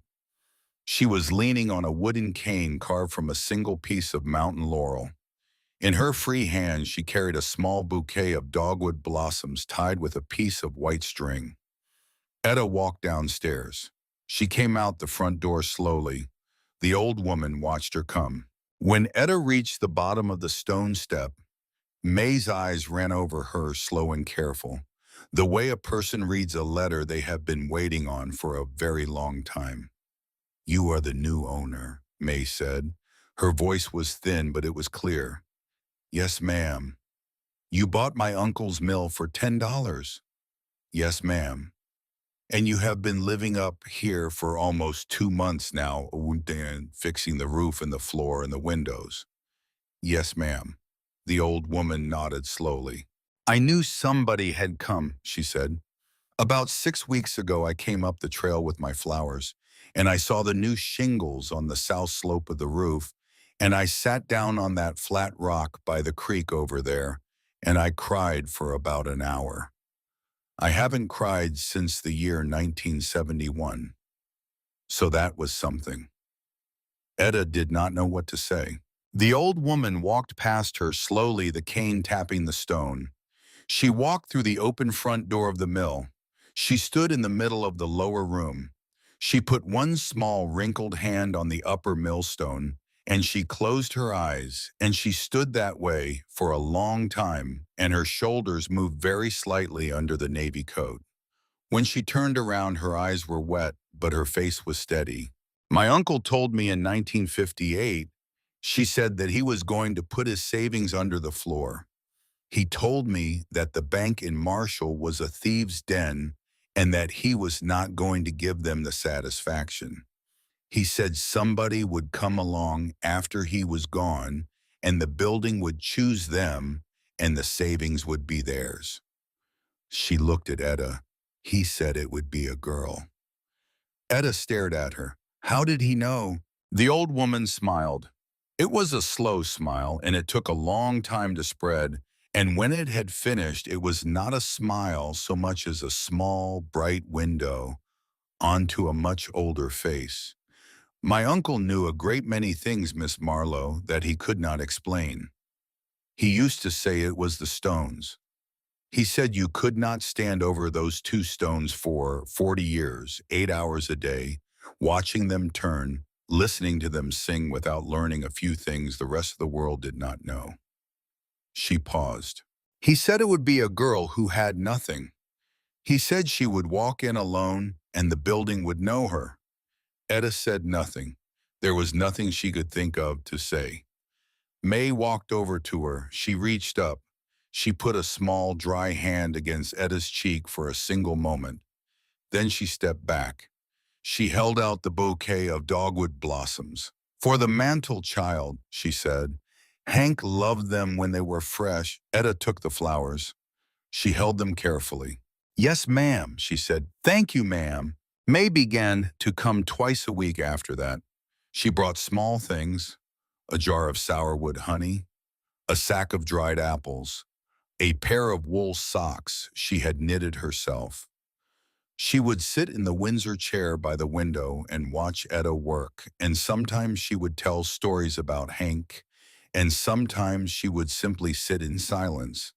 And the silence between them was the silence of two people who had each spent a great many years being quiet for reasons they were no longer required to explain. The water wheel went back together in late April. Burl had cut the new paddles from white oak he had felled on his own land, shaping each one with a draw knife, while Etta held the blank steady on a sawhorse. The draw knife was a tool that had been made by a blacksmith in Yancey County in 1943, and Burl had used it on every wheel he had ever rebuilt, and he handled it the way a violinist handles a bow, lightly and with great precision, the curls of white oak shaving falling away from the blade in long, pale ribbons. They had cut a new axle from a piece of locust, turned it down with a makeshift lathe Burl had rigged out of the spare tire of the Tacoma and a hand drill, and rehung the wheel on its iron brackets one cool gray morning, while a steady, soft rain fell on the laurel. When the wheel was hung and the brackets were tight and the connection through the stone wall to the gear shaft was bolted into place, Burl stood back and wiped his hands on his pants and looked at it. "Tomorrow," he said. "We let her run tomorrow." Etta nodded. That night she lay in the new bed she had built from locust posts and chestnut planks in the upstairs room, with the 8 glazed windows full of stars, and the wood stove ticking quietly in the corner, and the creek running steadily beneath the floor, and she could not sleep. She got up. She walked to the window over the front door. She looked out at the clearing. A pickup truck was parked at the edge of the trail. It had not been there at sunset. The trail was a footpath. No vehicle should have been able to get within a mile of where she was standing. But there was a truck. It was an older model, a red Ford, maybe 20 years old. The headlights were off. The cab was dark, but there was somebody sitting in it. She could see the orange tip of a cigarette glowing in the driver's seat. Etta stood at the window for a long time. She did not move. The cigarette burned slowly down to nothing. A second one was lit. It burned down too. Then around 3 in the morning, the truck started. The headlights came on low and yellow, and the truck backed slowly down the path the way it had come, and the sound of the engine faded into the laurel and was gone. Etta did not sleep that night. In the morning, when Burl came up the trail with his thermos, she met him at the bottom of the path. "Burl," she said, her voice was very steady. "Yes, child. I think my stepfather has found me." The old man set his thermos down on a rock. He looked at her. He looked at her for a long time, the way a man looks at a thing he has been afraid was coming. "All right, Miss Marlowe," he said quietly. "All right then. Today we let the wheel run, and tonight you and I will have a talk about what comes next." They let the wheel run that morning. Burl Hennessy opened the wooden sluice gate at the head of the mill race with a steady pull on the iron handle, and the creek water, which had been running freely past the building for 64 years, was diverted for the first time since 1962 into the stone channel that fed the wheel. The water hit the new white oak paddles. The wheel shuddered. It did not move. Then it moved slowly an inch, then 2 inches, then a foot, the wood groaning against the iron brackets, water dripping in silver sheets off the leading paddle as it climbed. The wheel turned a full revolution. It turned again faster. The locust axle, fresh and pale and untested, took the load and held. Inside the mill, the iron shaft began to spin. The wooden gears, oiled and rebuilt and set in their sockets, took the rotation and stepped it down through the old mechanism, and the upper millstone, which had not turned in 64 years, began to move on its iron spindle. It did not move quickly. It did not need to. A millstone 3 feet across and a foot thick, turning at the speed it was designed to turn, sounds and feels like nothing else on earth. There was a low rumbling note that came up through the flagstone floor of the lower room. There was a deep subsonic vibration that climbed through the granite walls and into the chestnut floor of the upper story. The whole building hummed with it. The dust on the windowsills lifted and resettled. A single cobweb in the corner of a beam shivered loose and drifted slowly down through a shaft of pale morning light. Etta stood beside the millstones with her hand pressed flat against the rim of the upper one. She could feel it turning under her palm. She could feel the centuries of it. She thought of Wilkins Doolan in 1871 cutting the foundation stones out of the creek bed with hand tools. She thought of his son. She thought of Hank standing where she was standing, listening for the sound a millstone makes when it has been dressed properly and is running true. May was sitting in the Windsor chair beside the doorway. She had walked up the trail at dawn in her navy coat and her sun hat, and she had said nothing to either of them when she arrived, only nodded once at Burl and once at Etta and taken her seat in the chair as though she had a reservation.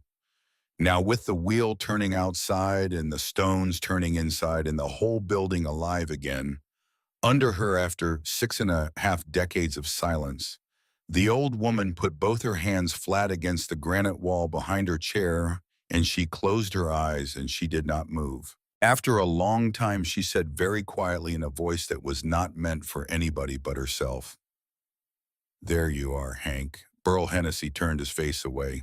He stood by the south window for a few minutes with his back to the room. When he turned around again, his eyes were dry, but his jaw was working in that small, private way an old man's jaw works when he is choosing not to say a thing he is feeling.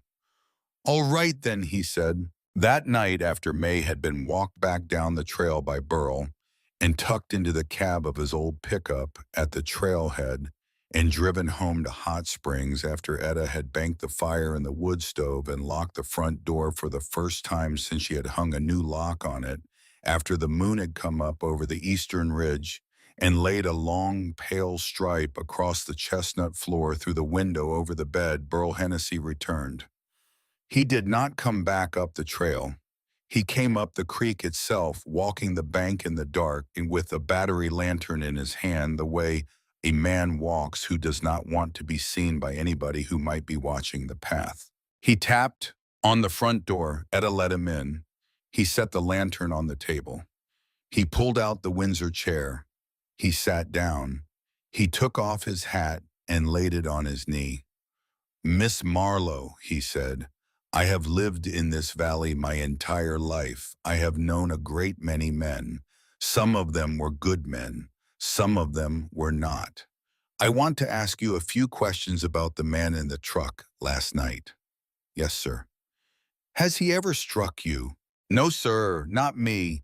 He always knew better than to leave a mark on me where it would be seen."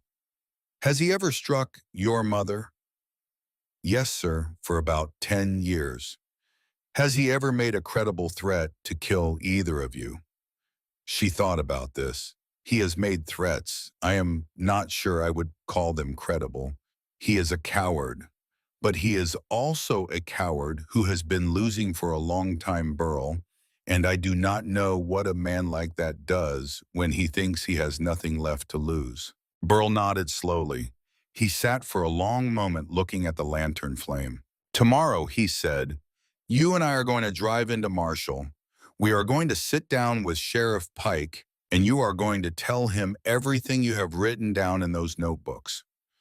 B told me about them.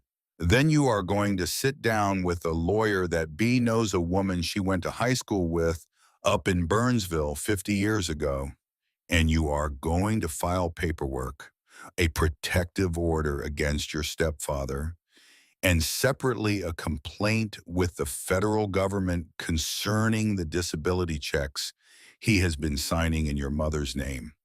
That is not a state matter, child. That is a federal matter. And when the federal government finally decides to come look at a man like that, does not move the way the county moves. He looked at her. Do you understand what I am saying to you? Yes, sir. It is going to take time. It is going to mean court appearances. It is going to mean your mother having to choose in front of officers of the law whose side she is on, and that may not go the way you hope it will. I know. And in the meantime, he said, you are not going to sleep alone in this building, not until this is finished. I am going to bring a bedroll up the trail tomorrow, and I am going to sleep on the floor of the mill room downstairs, and I am going to do that for as many nights as it takes. Etta opened her mouth to refuse. The old man held up one hand. I am 77 years old, Miss Marlowe. My wife passed 9 years ago this June. My boy is grown and lives in Charlotte and calls me twice a year. I have a great many empty nights at home, and I would rather spend them on the floor of a building Hank Doolan built than in the chair I have been sitting in for too long. So you will not be doing me a kindness by saying no, and you will be doing me one by saying yes. She closed her mouth. Yes, sir, she said. All right, then. He stood up. He picked up his hat. He picked up the lantern. At the door, he stopped. One more thing, child. Yes, sir. That money under your floor, the paper money, B told me you have been keeping most of it where it was and using cash for what you need. That is good. But there is a thing about that letter from Hank that you ought to know, because I expect you have not had time to think about it the way a lawyer would. What thing? That letter is dated and signed, and it sets out in plain language what Hank intended to do with that money and with this building. A piece of paper like that in this state with that level of specificity is what a lawyer calls a holographic will. It does not need a witness. It does not need a notary. It simply needs to be in the man's own hand with his signature and a date, and it has the force of a last testament. Roland Vance would not know that because Roland Vance has never read an old letter in a leather pouch. But the lawyer B is sending you to will know it, and so will the probate court in Marshall. Etta stared at him. And there is a second thing in that letter, Burl said, which Vance also does not know. Hank described the building as a place that turns grain into flour. A working mill in the state of North Carolina that has been in continuous historical use can be designated a working historical structure, and a working historical structure cannot be condemned by a county for ordinary code reasons. It would take an act of the legislature, and Roland Vance does not have an act of the legislature in his pocket. He only has 2 county commissioners. He paused. So when you go to see the lawyer tomorrow, you take that letter with you. You let her photograph it. You let her file copies in 3 different places. And you let Vance keep believing he is dealing with an 18-year-old girl who does not understand the law. He smiled then for the first time that night. It was not a wide smile, but it was a smile. Because Miss Marlowe, what he is actually dealing with is Hank Doolan. He just doesn't know it yet. The next morning, Etta walked the 2 miles down the trail, with Burl climbed into his pickup truck at the trailhead and rode into Marshall. They went first to the sheriff's office, where Garrett Pike sat at his desk and listened for 1 hour and 40 minutes to a quiet 18-year-old girl read aloud in chronological order from 3 green spiral notebooks. Sheriff Pike did not interrupt. He took notes on a yellow legal pad. When she was finished, he set the pen down. He looked at her across the desk. Miss Marlowe, he said, I am going to ask you something and I want a yes or a no answer. Are you willing to swear to all of this in open court? Yes, sir. And the disability money, the federal portion. You are telling me you can show by date on what days Cyrus Boone signed checks made out to your mother and deposited them in his own account. Yes, sir, I can show everyone. For 5 years. The sheriff closed his eyes for a moment. When he opened them, he picked up the telephone on his desk and he made a call to the United States Postal Inspection Service field office in Asheville. He spoke quietly. He spoke for about 4 minutes. When he hung up, he looked at her. "All right, Miss Marlowe, there will be a federal agent coming up here on Friday. He will want everything you have just told me and the documentation. After that, this stops being a county matter. After that, it becomes the kind of case that does not go away no matter how much money the defendant has. Do you understand?" "Yes, sir." "And one other thing, Miss Marlowe." "Yes, sir." The sheriff leaned forward on his elbows. "I don't generally tell young people this in my line of work," he said, "but I am going to tell you. What you have done by writing all of this down for 6 years in those notebooks is a thing I have rarely seen in 40 years behind this desk. Most people in your situation, child, do not write anything down. Most people forget on purpose because remembering is the part that hurts. You did not let yourself forget. And that is going to mean before this is all over that a man who has spent 10 years getting away with this is finally going to stop getting away with it." He paused.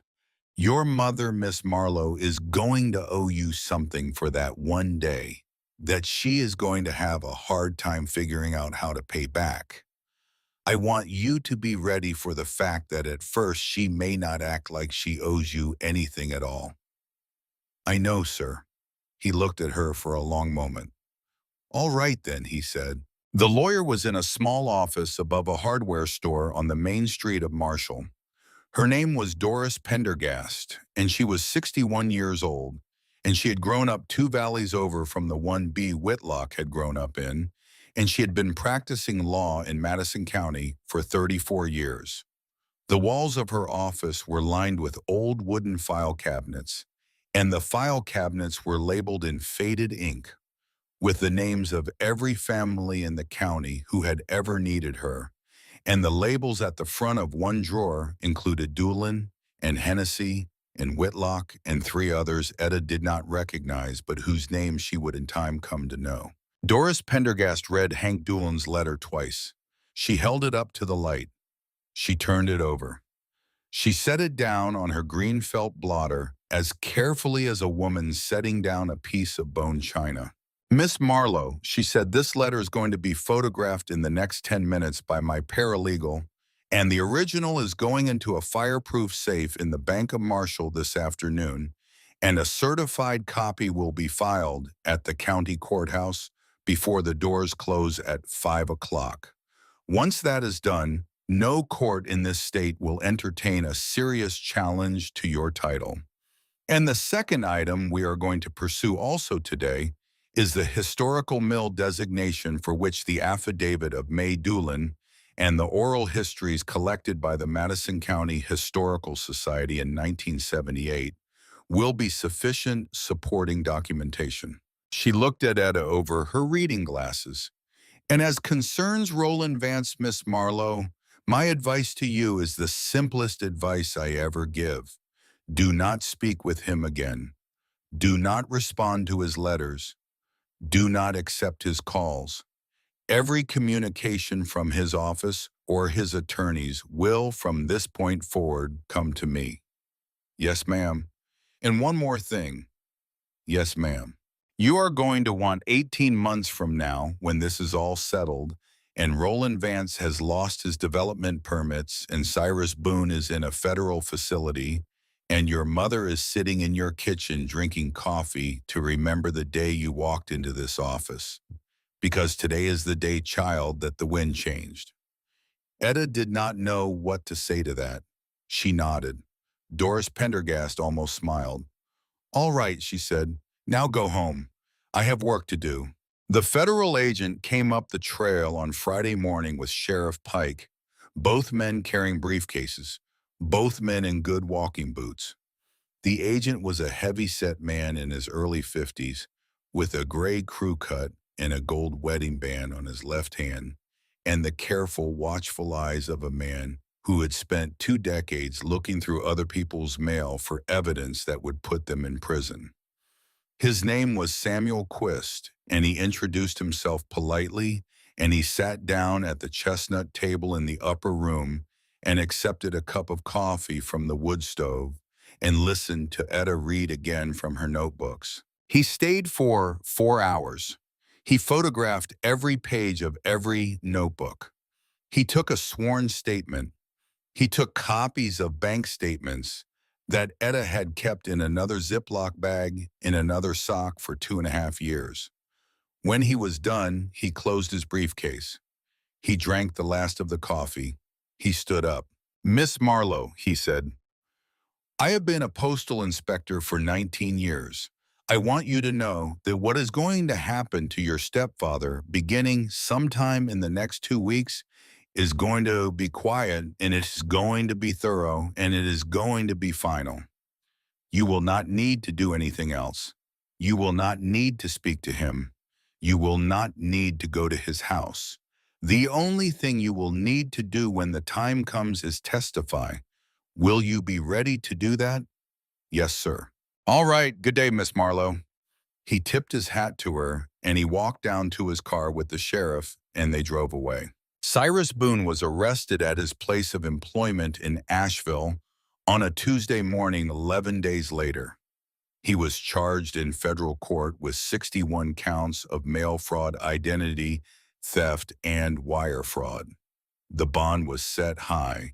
The bond was not posted.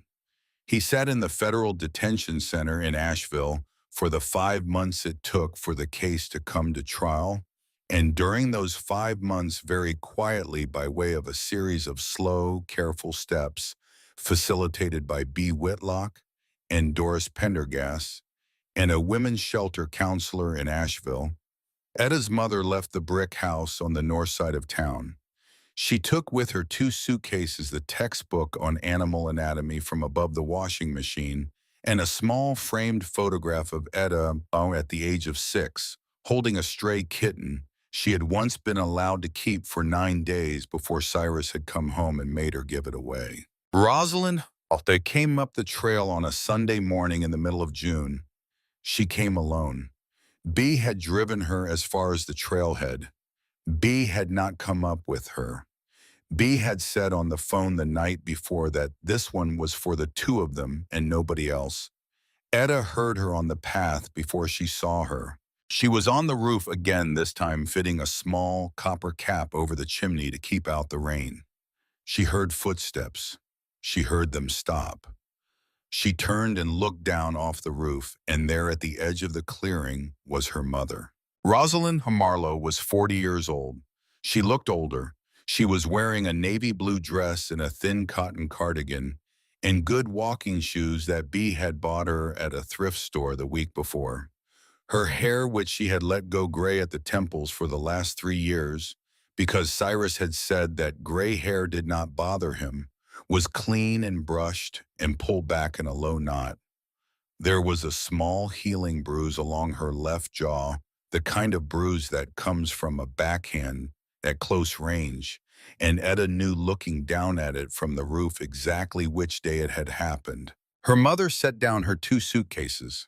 She looked up at her daughter on the roof of a stone building in the middle of the woods. She did not speak. Etta climbed down off the roof. She climbed slowly, one rung at a time, the way she had learned to climb down off the roof 100 times the way Burl had taught her, never rushing, always testing the next rung before committing your weight. When her boots touched the ground, she walked across the clearing. She stopped 6 feet from her mother. For a long moment, neither of them moved. Then Rosalind Marlowe began to shake. It started in her shoulders. It moved down through her arms. The shake was not sobbing, not yet. It was something else, something that had been bottled inside a 40-year-old woman for a great many years and was now coming out the only way it knew how. Etta took the last 6 feet at a walk that was not quite a walk. Her mother folded into her like a piece of paper that had been folded too many times in the same place and was finally falling open. "Mama," Etta said, Rosalind Marlowe could not speak for a long time. When she finally could, what she said was the same thing over and over into her daughter's hair. "I am so sorry, baby. I am so sorry. I am so sorry." Etta did not say it was all right. It was not all right. It would not be all right for a long time. And there were some things both of them knew that would never be entirely all right. But she held on. She held on and she did not let go. And after a while, her mother stopped shaking, and the two of them stood in the clearing in front of a stone building that had been waiting 155 years for somebody to come home to it, and the creek kept running. The hearing on the demolition order was held 3 weeks after that in the Madison County Courthouse. Roland Vance had filed his structural inspection report in the second week of May.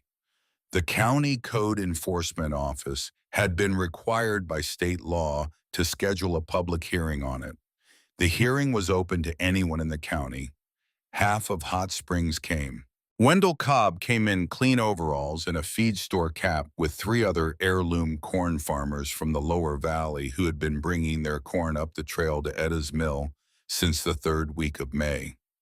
Wendell was a heavy man in his middle 50s, with hands like split logs, and a voice that had been described by his late wife as a barn door closing in a thunderstorm, and he had taken to Etta in the slow, careful way that mountain farmers take to anybody who shows them they know the difference between dent corn and flint corn without being told.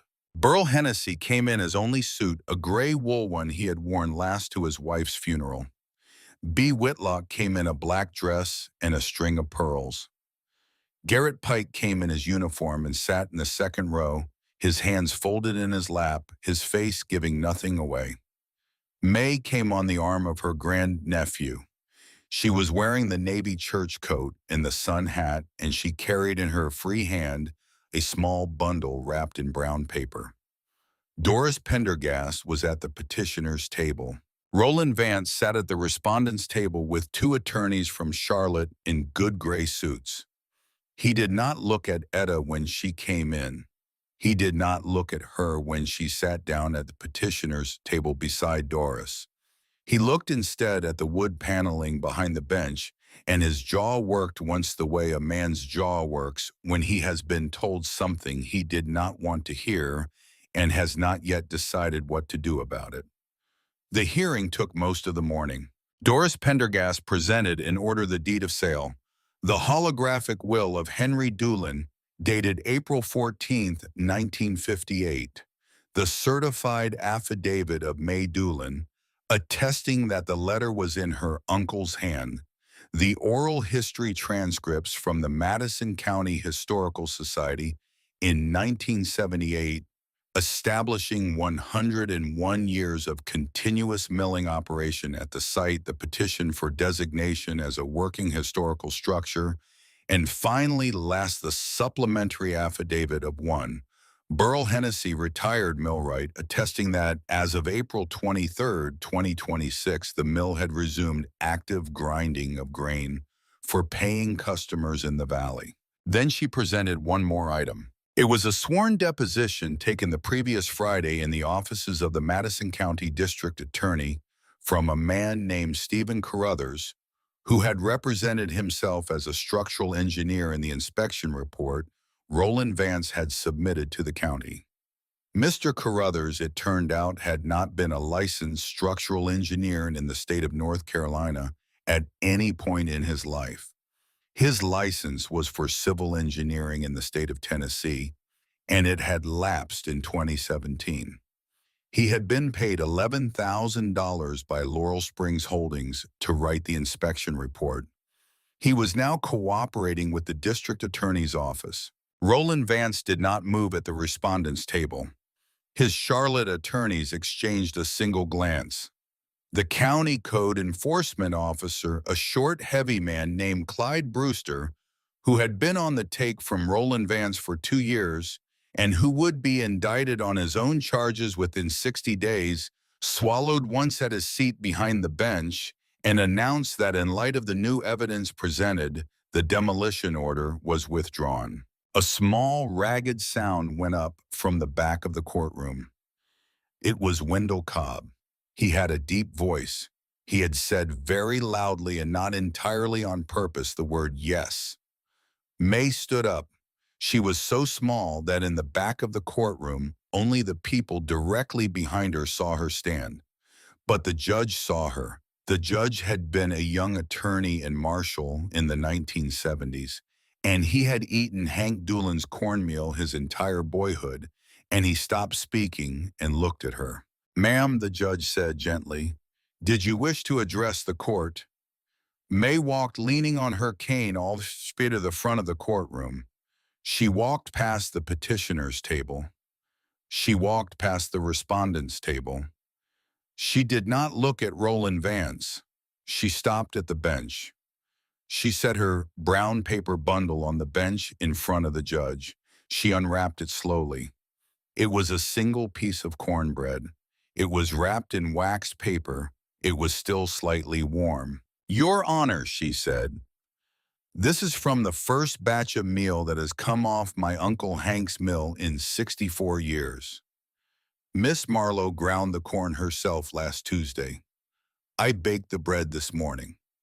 I would like the court to have it." The judge looked at the cornbread. He looked at May. "Ma'am," he said very quietly, "please pass on my thanks to Miss Marlowe." May nodded once. She turned. She walked back down the aisle. She walked out of the courtroom on her grandnephew's arm. When she had gone, the judge looked at Roland Vance. He looked at him for a long time. "Mr. Vance," he said, "this proceeding is concluded. I would suggest, sir, that you find another valley." The story of what happened in the courthouse that morning is on the front page of the Asheville newspaper the next day. The story of the federal indictments against Stephen Carruthers and Clyde Brewster and the related civil suit filed by the state of North Carolina against Laurel Springs Holdings for fraud against a unit of local government was on the front page 2 weeks later. The story of the revocation of the development permits for the Laurel Springs Resort was on the front page in early August. The story of the federal trial of Cyrus Boone in October was buried on page 7 of the Asheville newspaper, but it was on the front page in slightly larger type of the Madison County Record. He was convicted on 58 of the 61 counts. He was sentenced to 7 years and 4 months in a federal prison in Butner, North Carolina. He did not look at Etta when the verdict was read. He did not look at her mother. He looked instead at a spot on the wood paneling about 8 feet behind the judge's bench, and he did not look away from it until the bailiffs led him out of the room. Etta did not stay to watch him go. She walked out of the courthouse with her mother on one arm and B. Whitlock on the other, and the three of them walked across the street to the small diner where 8 months earlier Sheriff Garrett Pike had warned her about a man named Roland Vance, and the three of them ordered 3 cups of coffee in heavy white mugs, and they did not speak for a long time. Finally, Rosalind Marlowe set her cup down. "Etta," she said. "Yes, Mama." Her mother looked at her. Her mother had been sober now for 6 months. Her mother had been in counseling for 5 months. Her mother had begun in the past 3 weeks to volunteer 2 mornings a week at a small veterinary clinic in Hot Springs, run by a woman who had agreed to let her assist while she finished on her own schedule the degree she had abandoned at the age of 22. "I want you to know something," Rosalind said. "All right. I have been thinking for 6 months about what I would say to you when this day finally came. I wrote a letter once. I tore it up. I wrote another one. I tore that one up too. And what I have decided, baby, is that there is nothing I can say that I have any right to say. I let him hurt you. I let him hurt me, and that is mine to live with, but I let him hurt you, and that is something else. I will not ask you to forgive me. I will only ask for as long as you will let me to be allowed to try." Etta did not answer right away. She looked across the diner. She looked at her mother. "Mama," she said, "I do not need you to apologize. I need you to come up the trail on Saturdays. Burl is teaching me how to dress a millstone. He says he is going to need help when the second one needs dressing. He says you have steady hands. I told him that was true. Her mother's eyes filled. I would like that very much, baby. Then that is what we will do. B. Whitlock, who had been watching both of them quietly over the rim of her coffee cup, set her cup down. All right, sugars, she said quietly. All right then. Winter in those mountains was deep and quiet. The first snow came in early December and did not entirely melt until March. The creek ran slower, its edges frosted with thin ice that broke and reformed overnight. The forest went silent except for the occasional crack of a branch under the weight of new snow and the far-off drumming of a pileated woodpecker on a dead poplar somewhere up the ridge. The trail became harder to walk. The packed earth turned to frozen mud and then to drifted snow that lay 2 feet deep in places. Etta wore the wool socks May had knitted her and boots she had waterproofed with melted beeswax, and she walked the trail every few days for supplies 2 miles each way, learning the rhythm of winter walking, the way she had learned the rhythm of everything else in her life, by doing it until it became natural. The mill house held the cold well. The stone walls 2 feet thick were slow to cool and slow to warm, which meant the temperature inside stayed steady, regardless of what the weather outside was doing. The wood stove kept the upstairs room warm enough to sleep comfortably, even on nights when the temperature outside dropped to single digits. She burned oak and hickory she had cut and split with Burl in the fall, stacking the cordwood under a tarp against the south wall where the building blocked the prevailing wind. She learned to bank the fire at night and to feed it in the morning, and she kept a kettle of water on the stove at all times for tea and for washing. On the coldest nights, she would lie in the bed she had built and listen to the creek. The sound changed in winter. It was lower, thicker, muffled by ice, but it never stopped. Even on the night in late January when the temperature dropped to 4 below zero and the surface of the creek froze solid in places, she could hear the water moving underneath, insistent and constant, pushing through the dark. It was the most reliable sound she had ever heard. More reliable than any voice. More reliable than any promise. The creek kept going because that was what water did. It kept going, the mill ground all winter. Wendell Cobb brought heirloom dent corn up the trail in 50-pound sacks on the back of a sled he had built for that purpose, hauling it himself behind a small mountain horse he had owned for 16 years. 2 other farmers brought wheat. Etta ground the corn on the upper stone the way Hank had taught Burl, and Burl had taught her, and Bee sold the flour at Honey and Rye in brown paper bags with a small green label that read Doolin's Mill, Laurel Creek, Madison County, North Carolina. The flour sold out every week.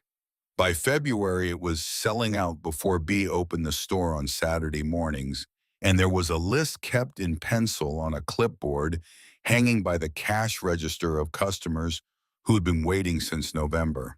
Etta did not raise the price. She kept it at $6 a pound, the price Bee had set in May, because Bee had told her on the day she set it that this was the price Hank Doolin would have charged adjusted for inflation, and that there were some things that ought not to be raised just because they could be. The money was enough. It had always been going to be enough. Between the small, steady income from the flour and the silver from Hank's jars, which she sold off slowly through the year, as needed in small quantities at a coin shop in Asheville, so as not to attract attention, and the careful, frugal living she had been doing her entire life, and saw no reason to change, Etta Marlowe was by any meaningful definition secure. But security had never been the point. The point had been something else. One evening in the middle of October of the year following the year, all of this began. Etta sat on a flat rock by the creek below the mill and watched the sun go down through the trees.